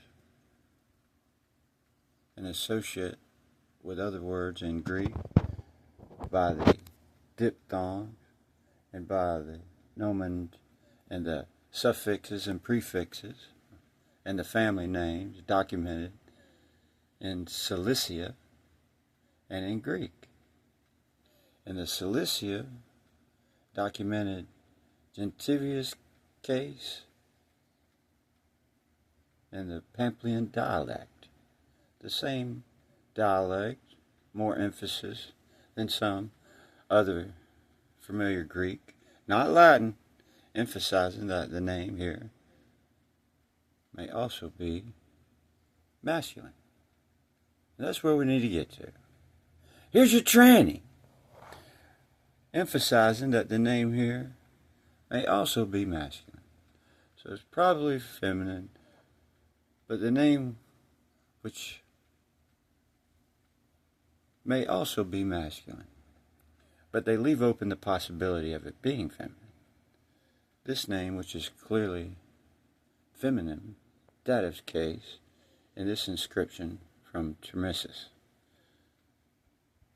but may also be masculine. This may have been rooted in a feminine form of a Greek names when the nominative's case, although hereto undocumented, the names of androgynous was probably female, but could also be masculine, and we'll just call him androgynous sister. and her own daughter at the same time, and this time androgynous. It's the trannies, when they don't know, because they get confused and don't want to say you that it wasn't Latin. They come in there and invade, take stuff over. And this place, what's interesting, this is a paper out of a finding archaeological out of Turkey. And Turkey.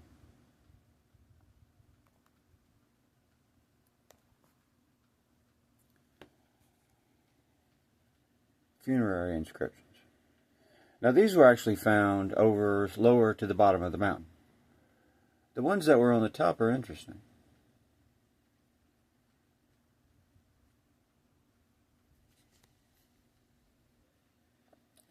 And to remember to pay upon curse 1,000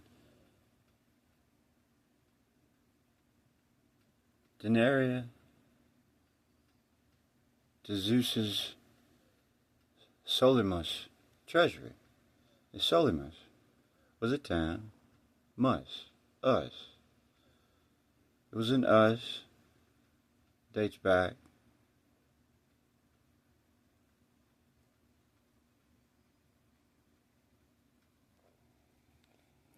it's a diphthong,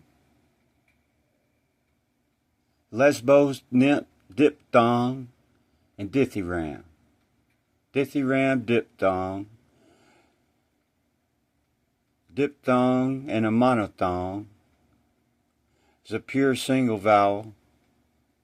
The Lesbos rule a pure single vowel sound where the mouth and tongue remain in one fixed position. It's the low sound in cat, the sound in bed. A diphthong, a gliding double vowel sound.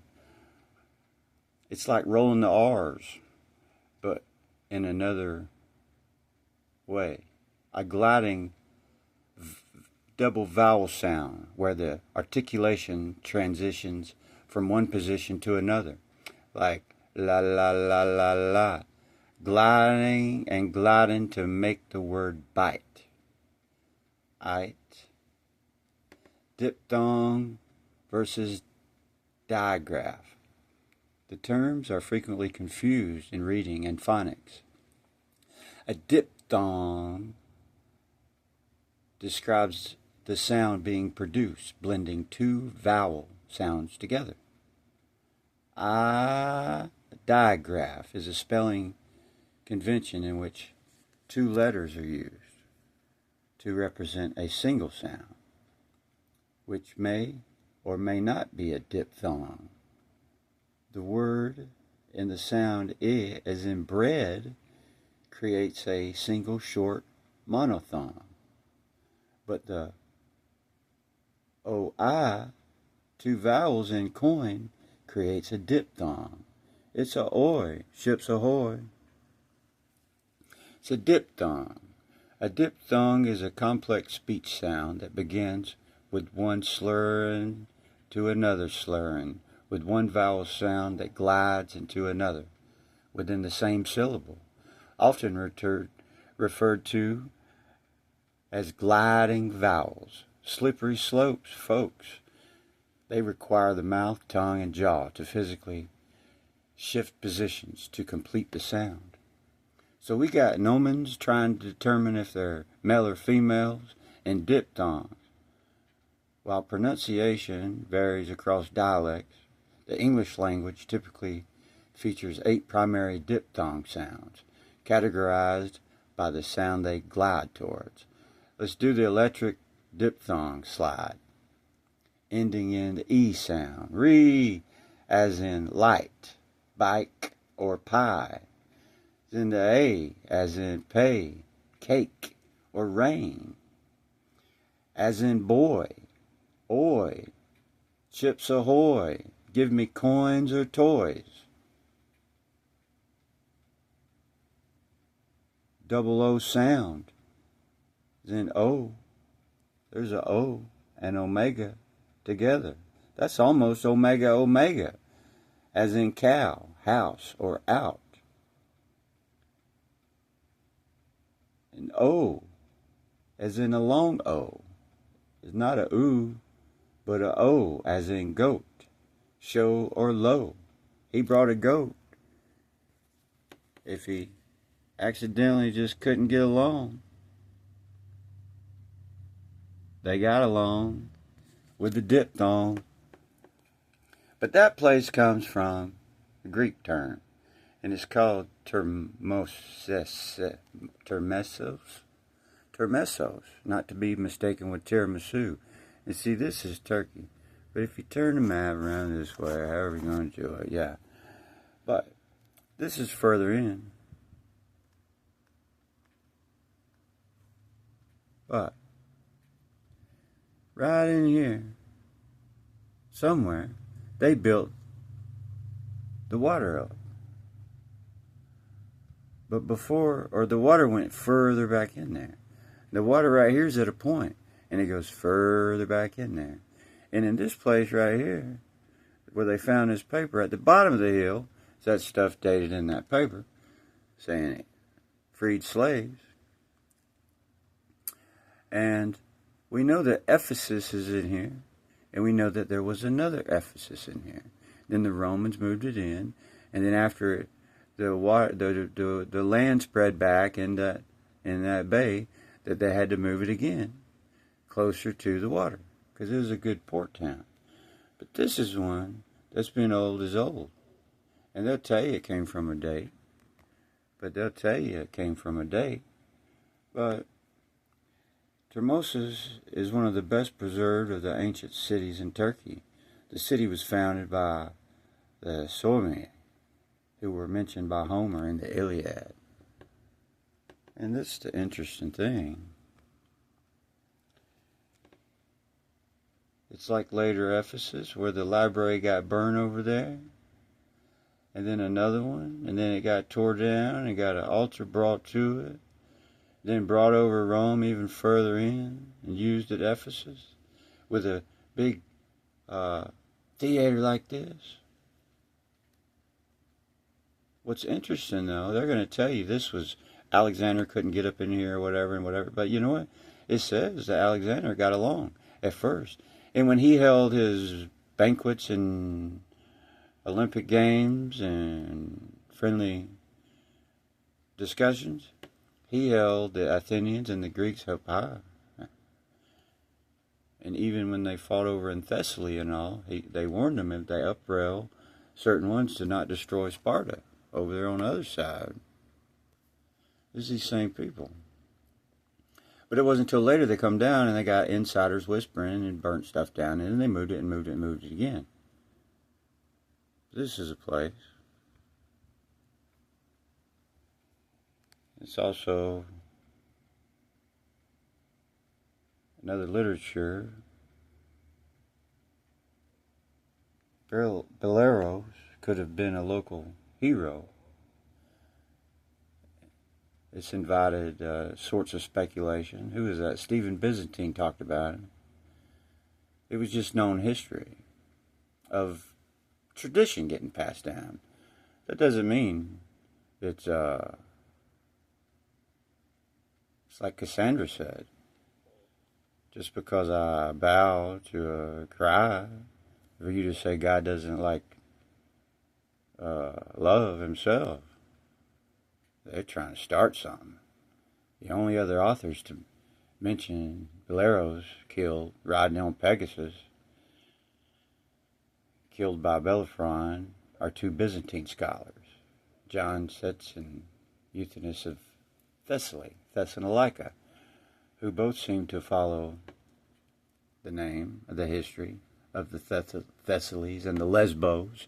They remembered the Lesbos and the Thessalies and the Ephesus history.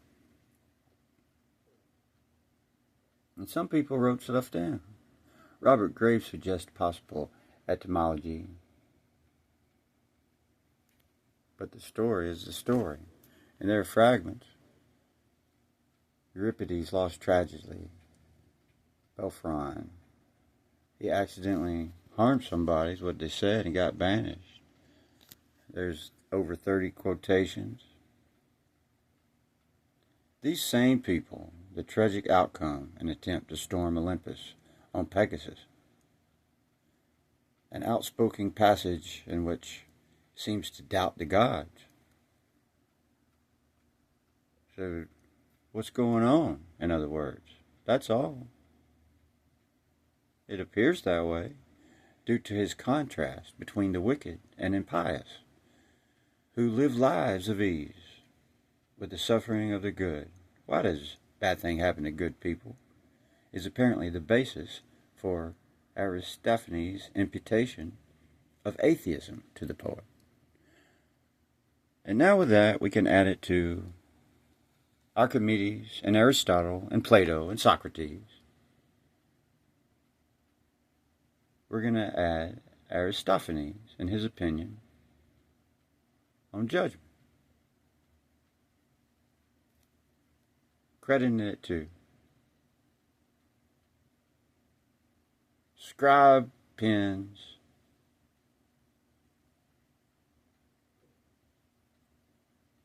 and outspoken humility. But Termessos was an ally and supporter of the Roman Republic. Not till it come later, 71 B.C., who granted independence, and I would doubt that, and I bet they'll double talk, status by a Roman senator. According to this law, its freedom and rights were guaranteed, and I know better. This independence was maintained continuously for a long time, the only exception being an alliance with Amtus, king of Galatia, right there in 20 B.C., right before the turn. But yet they say it was in 71 it had already been conquered completely. And see, we know this because this independence is documented also by the coins of Termessos, which bear the title of not Roman ally, autonomous. See, this is why the coins are important. If you can hide this, you can hide this. But when there are a bunch of them around, especially those bulls. I like the Lesbos bulls. In the empirical period, yeah. I was born a lesbian. Termessos became part of the Roman province of Lycia, Pamphylia, by the turn of the 2nd, 3rd centuries. But that's not 7th B.C. It had become a thriving. But what I'm trying to say is if this place was discovered in 71 B.C. and was already on the map to get changed, and then the water going back, and when a place has all these cisterns of water, you would think they'd be closer to the ocean, and they were. In other places, I'd say they were there too, by the looks of the pictures we got. In the imperial period, Termessos became part of the Roman province. But it says there's coins up here at 25 and 31, and they were non-Roman. So they were in and out. By the turn of the 2nd and 3rd centuries AD, it had become a thriving prudential city. I would say it was already destroyed by then. The end of Termessos came with an aqueduct. And that's interesting. The end of Termessos came when its aqueduct was crushed. And we know the Greeks were making aqueducts over in Greece, other places, in Athens, and into Greek. The Meton calendar dude, the same dude was an architect and built aqueducts. Crushed in an earthquake, destroying the water supply. So when they say credit everything to Romans, why do they say that? Why do they have to be Latins? Why do they have to be Latins? Why do they got to do that? They got to keep doing that, don't they? The city was abandoned, year unknown. Why do they want to do that?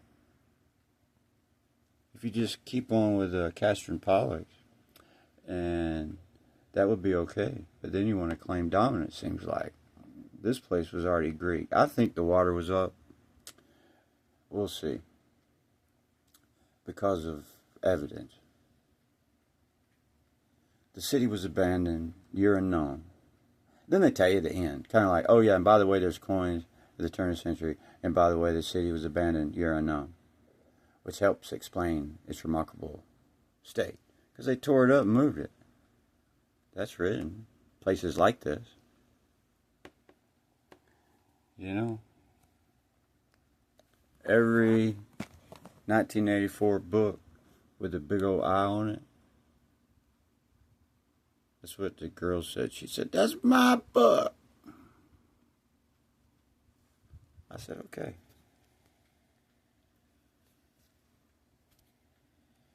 Every record has been destroyed or falsified. Every book has been rewritten. Every picture has been repainted. Every statue and street and building has been renamed.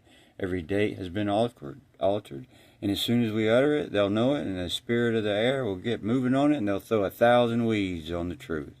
And that process is continuing day by day. So sow your oats great and great and great. And Alpha and Omega will be with you. And minute by minute, they're listening. It's a version by Peneus. The penis averts his gaze as Apollo, pierced by Cupid's arrow of desire, pursues Daphne, transforming into a laurel. The penis got pierced by Cupid's arrow and pursues Daphne. The priestess of Peneus, the river gods, consoling Peneus for the loss of his daughter Daphne. It'd be all right, Paul. In Greek mythology, Peneus is ancient Greek. So Peneus and Peneus on the Peneus River was a Thessalian river god, one of the 3,000 rivers, a child of Oceanus and Thethras. Peneus on the Peneus River. The nymph Hera bore him one son, Hephaestus, who was king of the Lapis, and 3 daughters, Menip, mother of Phaster and Phagelus, Daphne, and Stibble. Some sources state that was father of Chiron, alternately known as his granddaughter through Hephaestus. Daphne, in an Arcadian version of the myth, was instead the daughter of the river god Ladon. Yeah, like the Etruscan paintings and tombs and whatever. They got this stuff, and they got the spotted leopards. And a leopard changes spots. But they say you worshiping gods. I'm just have a dictionary of animals and plants and stuff. They're trying to take our cookbooks. Recipe. And still the saints. They all claim them. Peneus also, yeah, oh, he's one. Simon Cyrene, oh yeah, and Jason Thessaly, yeah, we'll claim him too, Peneus also had a son, Atrax, but we'll try to tell him what he is, and Andres with an unknown consort. Tris or Tricca, it's a tricky tranny, eponym of the city Tricca, was mentioned as his daughter. In later accounts, Peneus was credited to be the father of Chrysogenia, who consorted with Zeus and became the mother of Theseus. Meanwhile, his daughter Astabe coupled with Hermes and became the parents of Astacus. And this before some Roman got a hold of a whole lot of Rosie. Ended up being Lola.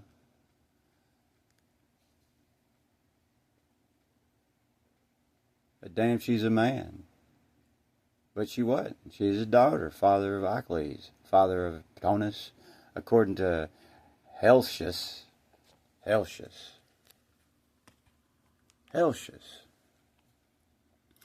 Helsius reminds me of Lucius, Posthumous, Magnicius.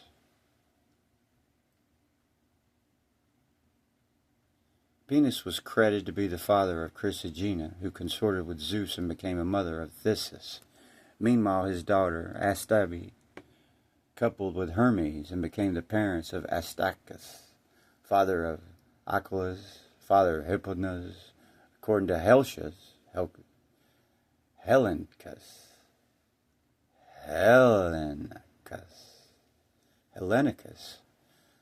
Peneus was the father of Iphis. So if Iphis came from Peneus, Hellanicus said that Iphis came from Peneus, mother of Salmoneus Aelus, son of Helen.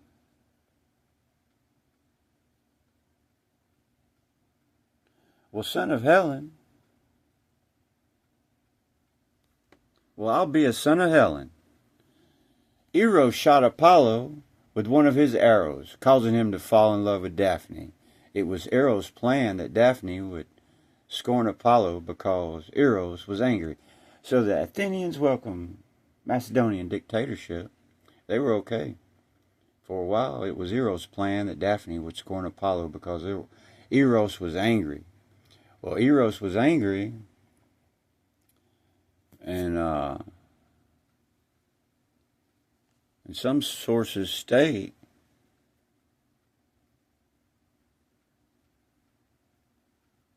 that the three daughters, Nymphai, the mother of Castor and Pegas, Daphne, and Strive, Strivel,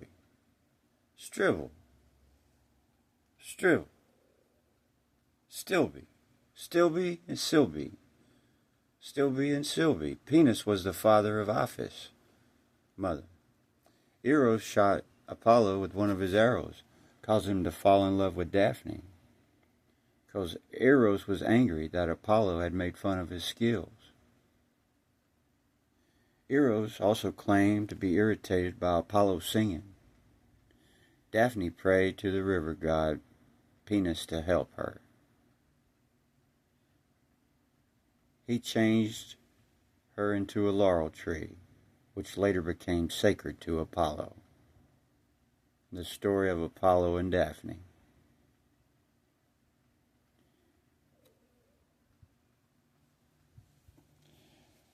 Daphne prayed to the river god Peneus to help her.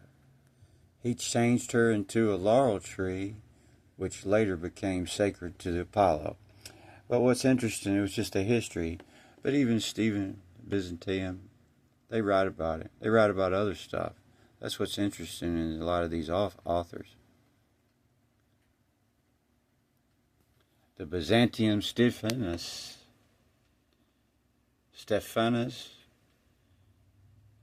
Polentium Familiares.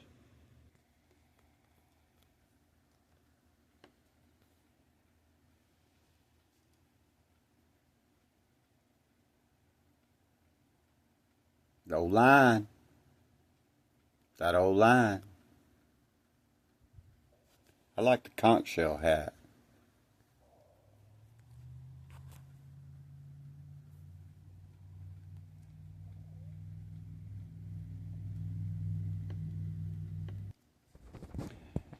The river god Peneus, Oceanus and Tethys and Crusa, and the river Peneus and Thessaly, home of the Naiad Nymphs. The Naiad Nymphs, and the Priestess of Peneus, and the Lesbos Nymphs, and the singer rhyme of sixpence, and the dithyramb can. And over there in the Tiramisu, there's signs over there that says the minor temple of Artemis. But didn't we remember where it says minor means younger? But younger would be over there where Rome is, and the one before it in Ephesus, or the one before it got tore down in Ephesus, Artemis. But there's libraries.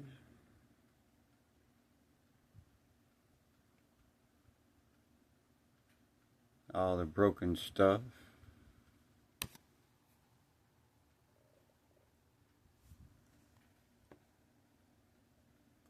And also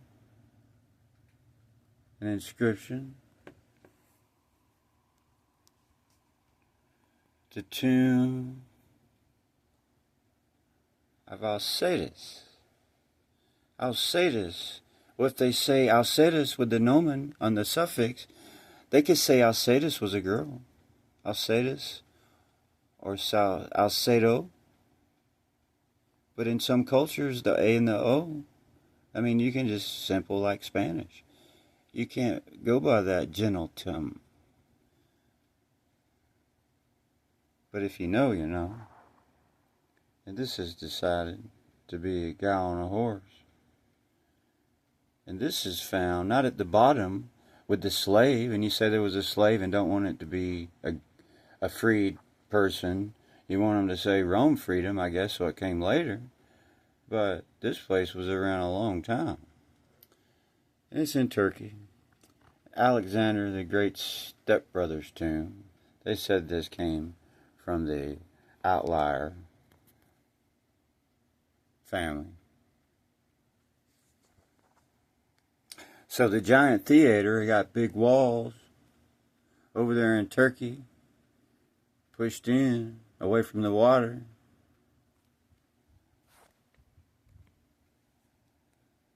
The Temple of Artemis, Minor, which Minor should be younger, but it's definitely older than at least a couple.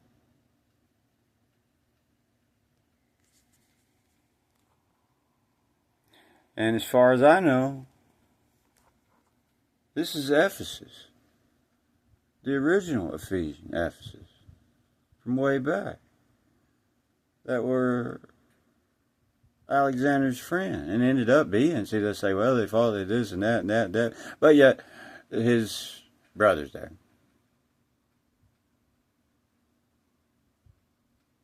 And they're calling it Minor Artemis, and it's in Turkey, and it's pushed in, and they've already told you that Ephesus got moved a few times, and Roman come in, and they got one of these right here. And there's more reason for it to be adoption, to say that people from the Romans that lived there, that were friendlies, but I don't mean the government was, that they remembered this. Great as Artemis. It was built in Ephesus. Later, after it got moved. But this is stuck way back in there. And it hadn't really, well, yeah, I'm sure they totally tore stuff up. Because even the,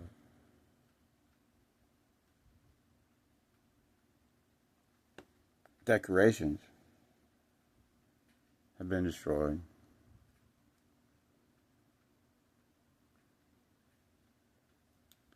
I mean, for all I know, here's the Colosseum, and there's the library, right there.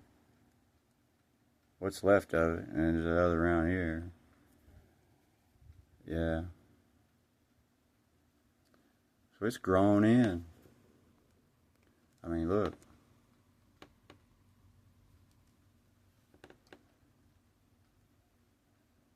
And they say there's tombs down here.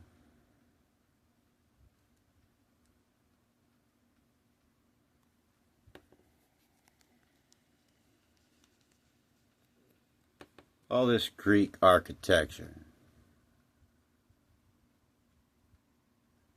Oh. I'm the Alpha and Omega is what he said. Look at that.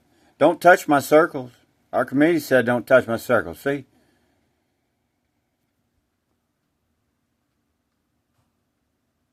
They're nubs. That's Greek. See that? You don't even have to say, well, Rome might have come in and done some stuff to it. Didn't need them to. Certainly didn't need them to tear it down.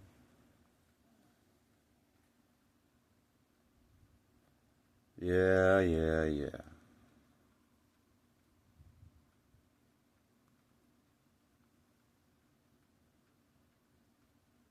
Should be coming around the mountain. Columns. Like spokes and gears.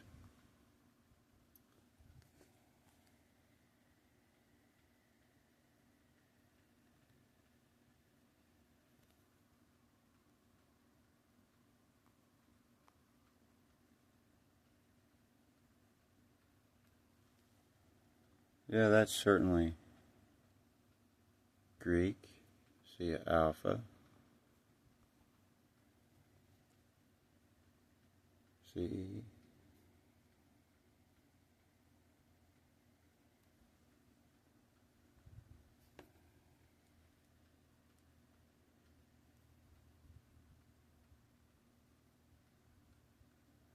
Turkey. It's in Turkey. See the ship.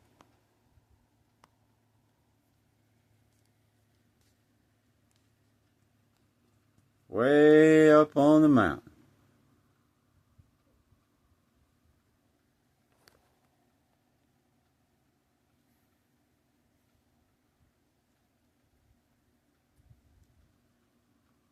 Look at this ship.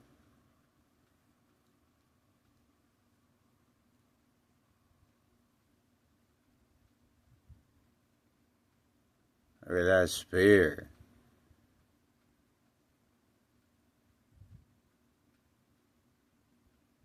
See, that's way pre-Christian cross. That's a spear. That's a harpoon.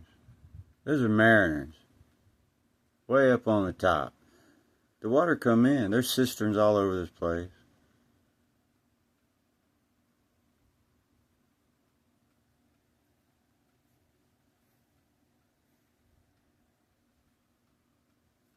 Snail, shields,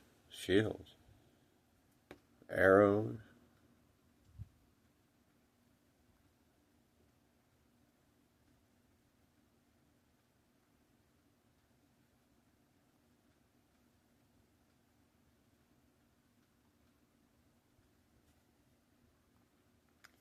And fishes.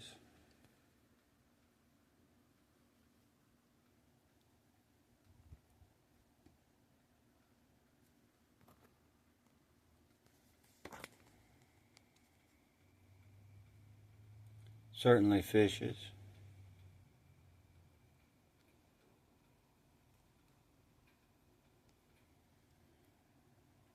There's the one I like.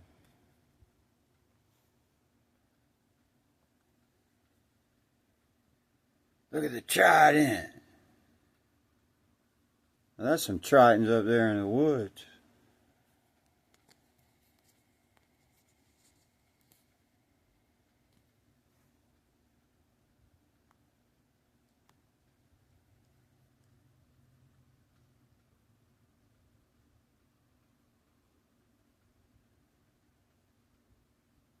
Harpoons and tridents, the typhoons and the sirens with the conch shells.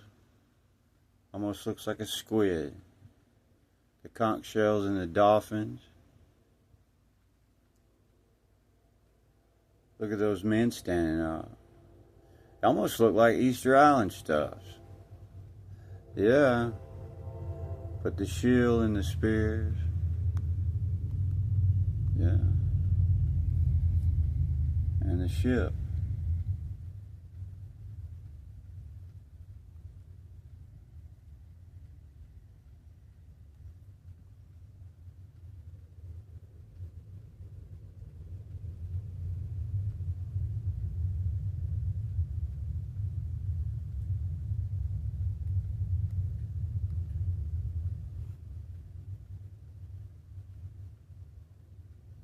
Well, yeah, they're just everywhere. And you look over, and they done got him. Look it, he's angry. He done been crazy.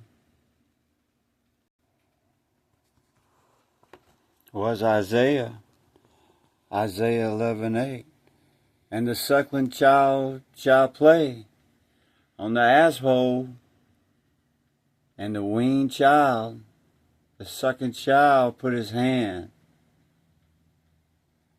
and the sucking child shall play on the asshole, and the weaned child, sucking child, put his hand on it. And the sucking child shall play on the hole of an asp. Just play on the asshole. The sucking child shall put his hand on it. touch it. It says, O Timothy, keep that which is committed to thy trust. Avoid profane and vain babblings and oppositions of science falsely so called, which some professing have erred concerning the faith. Got that right. Thinking some come from nothing. Yeah, that's what he said. Extra, extra. Sir John Gorst accused of intention to teach false precepts. He said that the earth is round and he may be thrown into prison. In 1900, April 21st.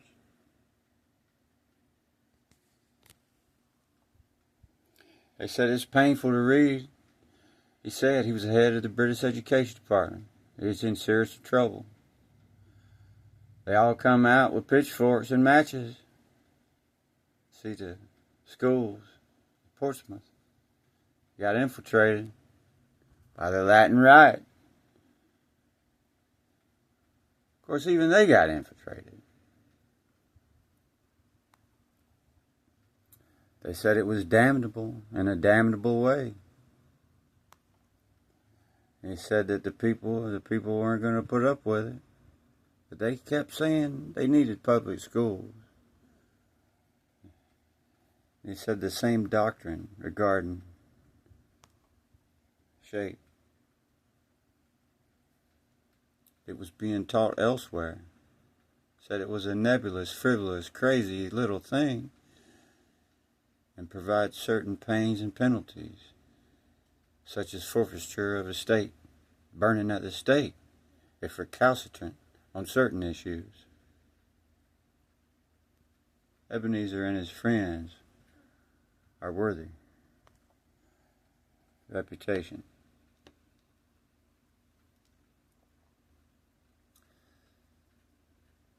They mean business, necessary. They will light the fires of Smithfield again for the wicked Sir John.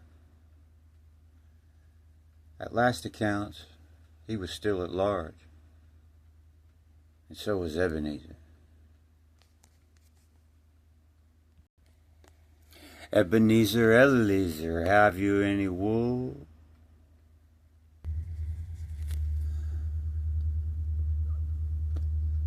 They're like coins, but better. Patches. Like patches. These make the best ball caps.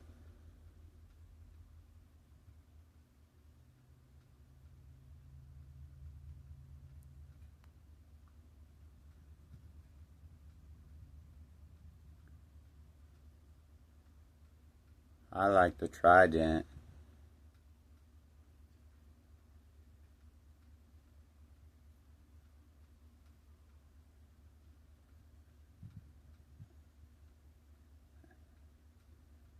That was hot.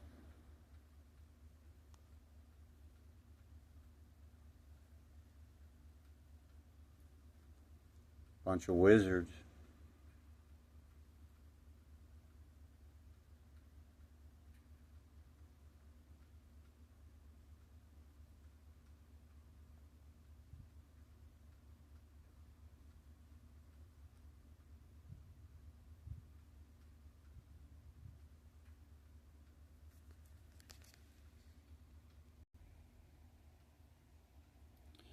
There's no way I just agreed to poopin' shartin', fartin' without reading. Poopin' shartin' fartin'.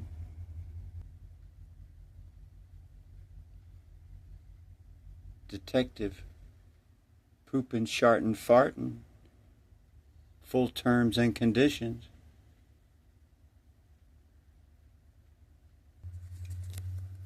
For the sun is situated at the center of the cosmos, wearing it like a crown. Around the sun are the 6 spheres that depend from it. The sphere of the fixed stars, the 6 of the planets, and the one that surrounds the earth. Hermes Trismegistus, Hermetica, Greek corpus, Hermeticum, and the Latin.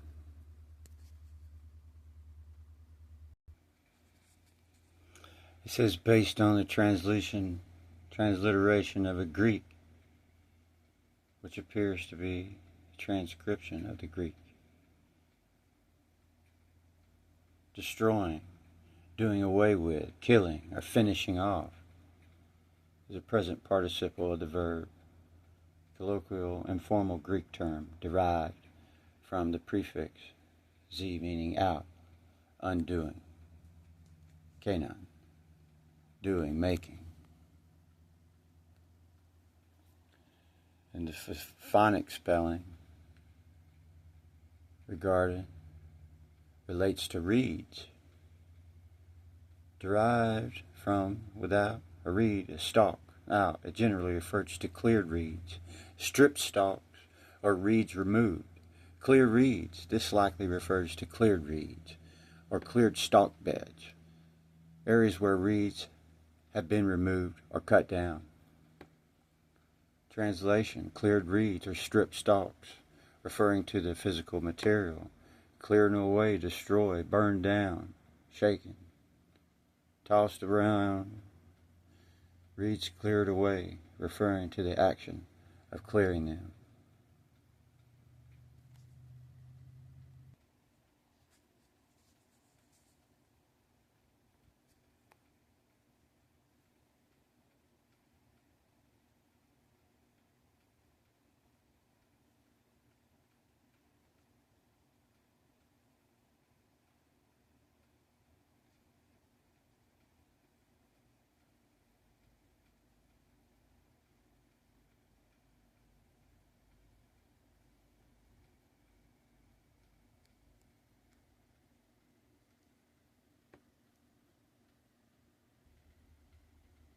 I have a verse 2 for today.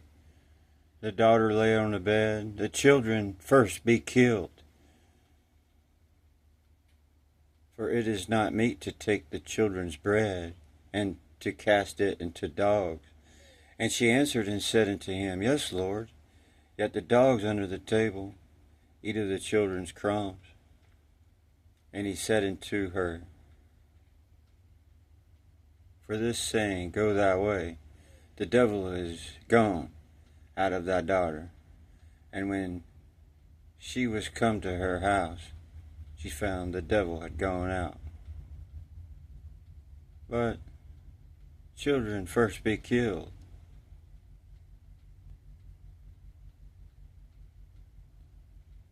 But children first be killed. For it is not meet to take the children's bread and to cast it into dogs. Read it in Mark, a verse or two. And she answered and said unto him, Yes, Lord, yet the dogs also under the table eat of the children's crumbs. And he said unto her, For this saying, Go thy way, the devil is gone out of thy daughter. As the daughter laid on the bed, and when she was come to her house, she found the devil had gone out. Lest children first be killed. They even mark up their coins with squares and numbers to go add up.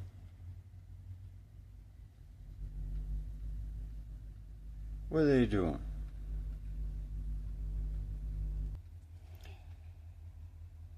And like old John, who dared to be took to jail for said the earth was round, in 1909, they were still doing it. New York, February, a doctor, like a leading over a school, W.B. Clark, a well-known physician, insists that vaccination is the cause of cancer. He says that cancer was practically unknown until cowpox vaccination began to be introduced. Extra, extra, read all about it. Cancer, and I believe, is a disease of cell life, a disturbance of its equilibrium. The baking soda is good for you. Manifested by the rapid growth of cells. pH balance gets your acidity down and the consequent building up of a tumor. I had had to do with at least 200 cases of cancer, and here declare that I never saw a case of cancer in an unvaccinated person.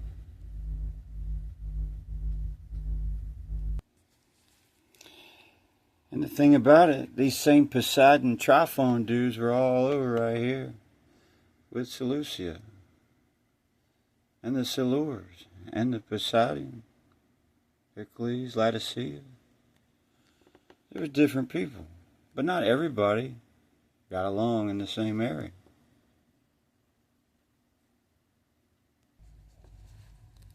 Then sometimes I'll come across something, little things. We shall eat, for what shall we drink? Or what shall we wear? For the Gentiles seek after all these things, and your heavenly Father knows that you need them all. But seek first after the kingdom of God and the righteous and all these. It says, for the Gentiles seek. But down here it says, the pagans, they don't have that security of a loving Father. And I get triggered. Now, whether I'm reading the Syriac, Syrian, Aramaic, Samaritan, whatever, it's the tone, it's the mannerisms, it's the manner. See, the thing about it, depending on how you want to look at it, the pagans that don't have a security of a love, well, they have, and even to the most extreme ones with the monad, they do believe it. They did believe in A1, and I don't know how personal. I don't know because they're not here to talk to the self, but they did believe in A1. They just had a lot of other ones in there too, and then they remember their ancestors. So, the thing about it though, no matter what, it doesn't matter, you can say it's all a bunch of horse smack. These people are the ones that took up with it. They had a relation, and hey, I'm cool with Alpha and Omega. And until you find an alternative to Jesus, well, he's a cool guy. See, it's the ones that want to make the pagans. They don't have that security. They were waiting on them. They took it up. These people trying to paint something into something. They're perverts. They want to. It's like the fuzzies. You get the you see the fuzzies in it. Pretty as fuzzies. Fuzzy blue, yellow, green, purple, rainbow. Yeah, it's all like that. Nothing wrong with rainbow. That's rainbow too. The things they fuzzies. You pick them up, want to play with them. You go lay down with them. You lay down, get comfortable, and they're warm, and they feel good. And you go to sleep with them, and you dream good dream, precious dream. It said, but if you have none of these little elves, then you must eat them all for yourself. And you wake up and them little fuzzy things you get in a novelty store. You didn't know that though. They're handcuffs.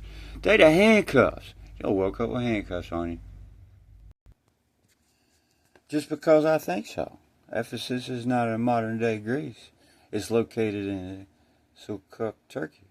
However, it's one of the most prominent, wealthy ancient Greek city-states in the Mediterranean. It's been moved in ancient origins. It was built in the 10th century. The other one go back to 7th and farther, and this is 10th.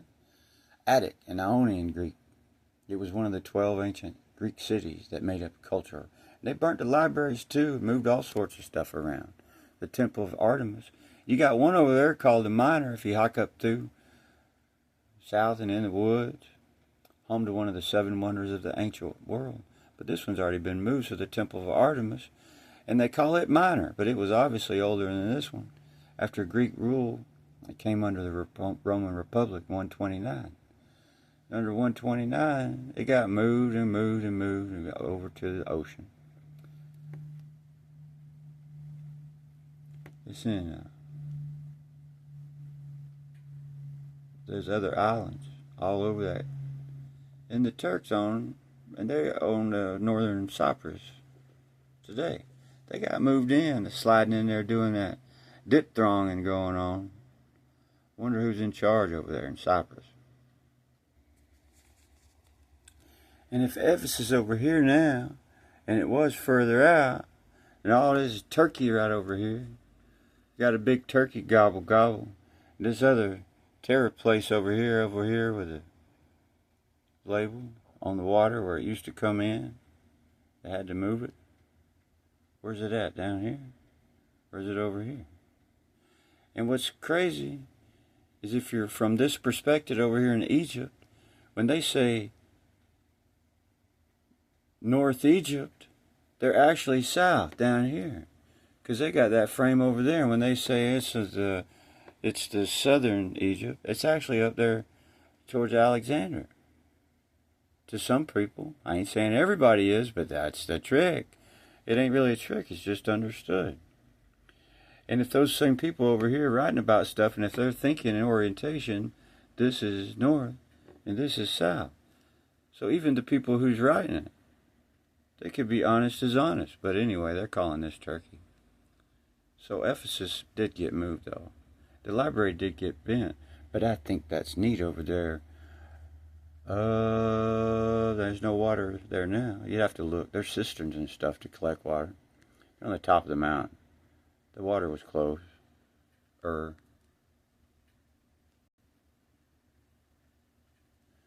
the tridents were very interesting.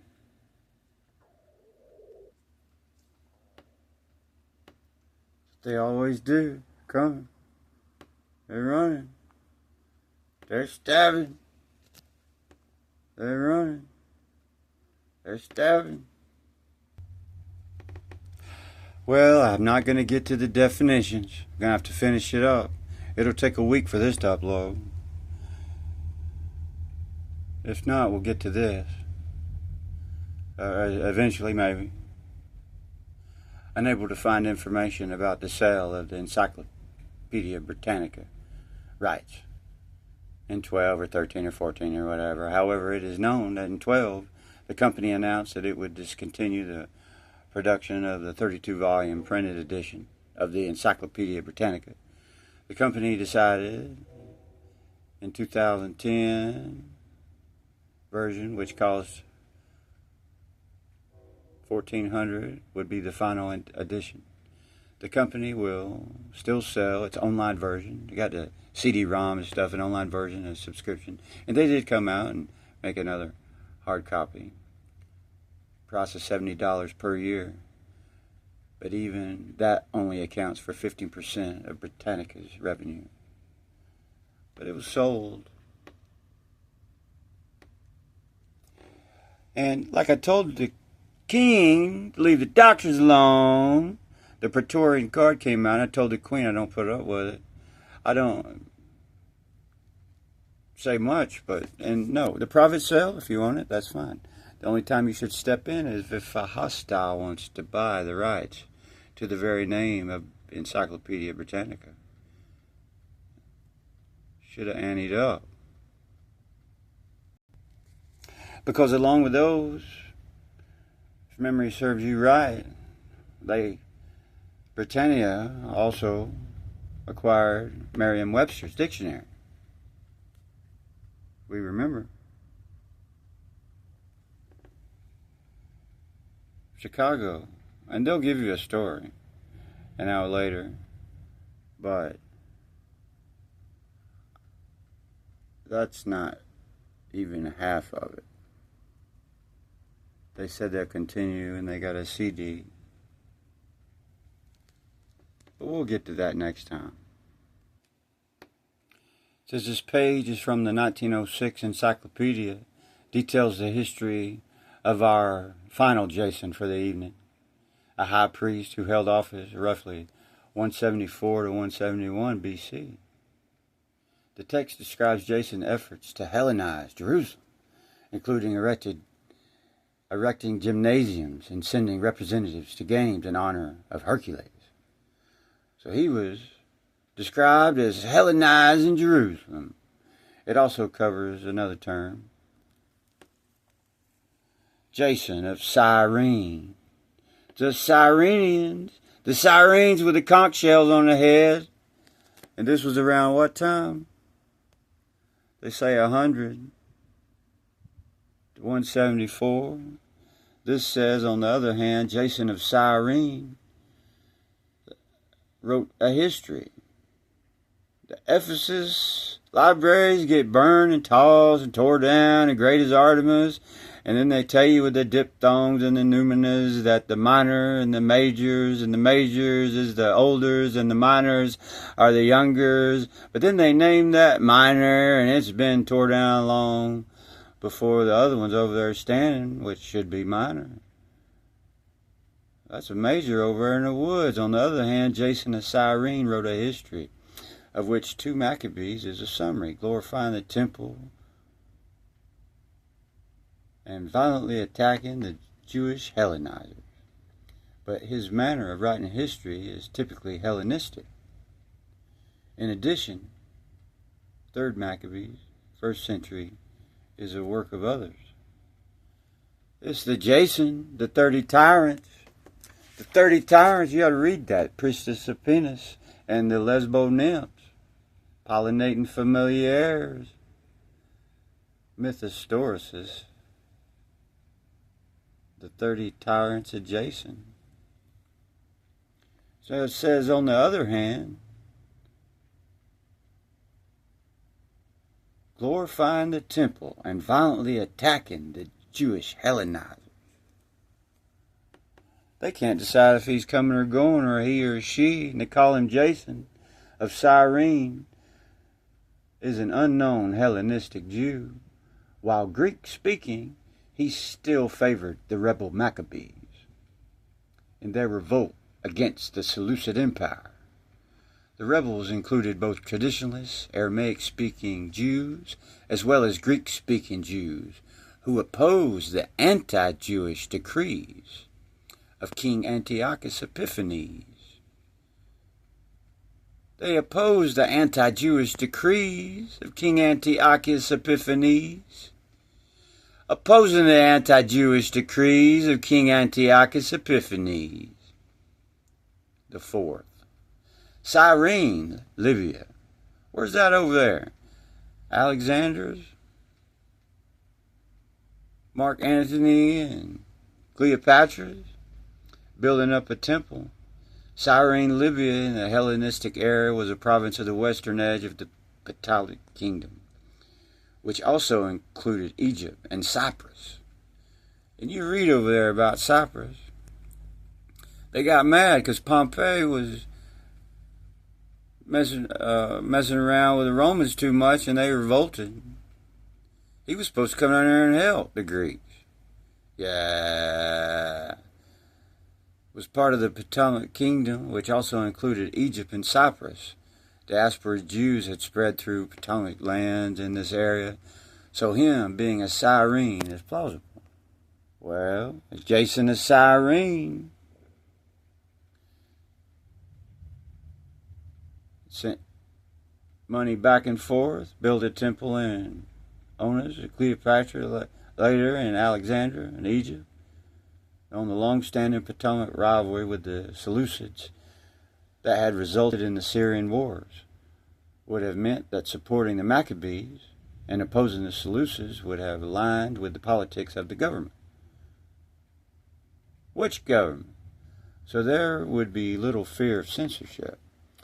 Some scholars suggest that Jason might have been an eyewitness to the events of the Maccabean revolt. What does it say? Jason of Cyrene wrote a history, wrote 2nd Maccabees, for which it was put together.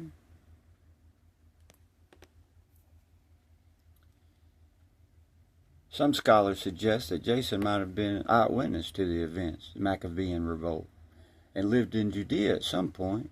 This is dismissed by other scholars and unlikely, as parts of the 2nd Maccabees that seem likely to stem from Jason's history make strange geographical statements concerning the region, such as claim in 2nd Maccabees 12:9 that a fire in distant Gemina was visible from Jerusalem. And they'll tell you that he was Hellenizing everything and building gymnasiums and doing this and that and the other. And then they'll turn around and say that he was working with the Maccabees and fighting Antiochus.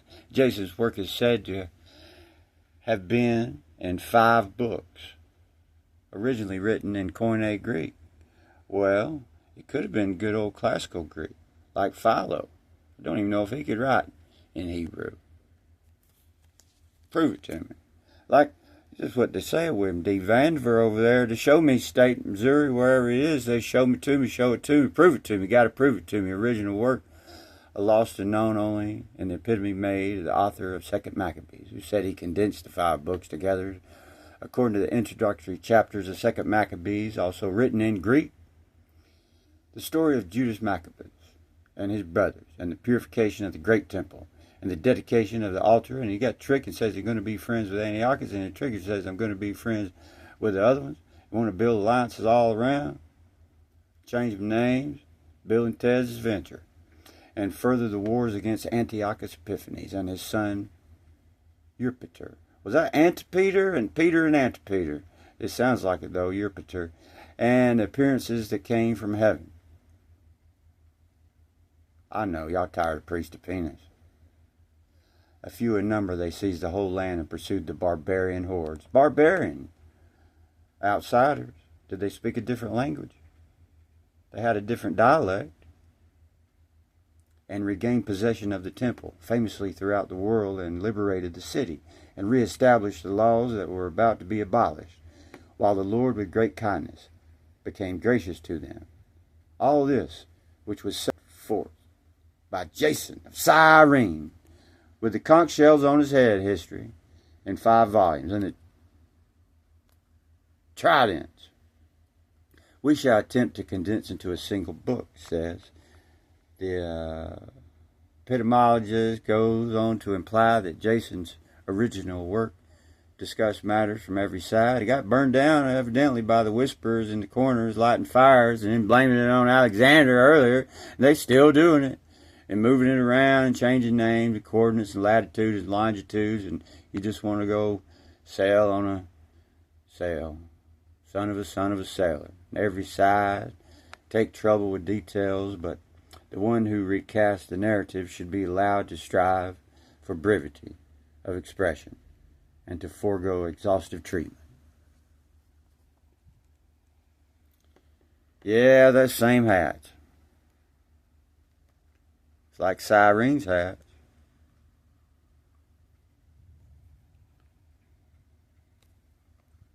Yeah. Just like it.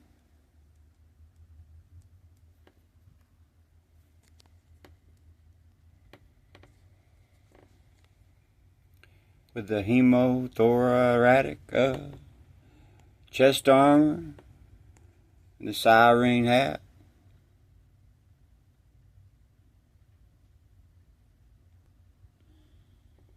And these Lesbos nymphs with the lesbian rules. Great as Artemis and George Washington. So we'll have to finish it up with the dictionaries, encyclopedias, and the suckling child shall play on the asshole. And the suckling child shall put his hand on it. The wallowing in the den shall play in with the asshole.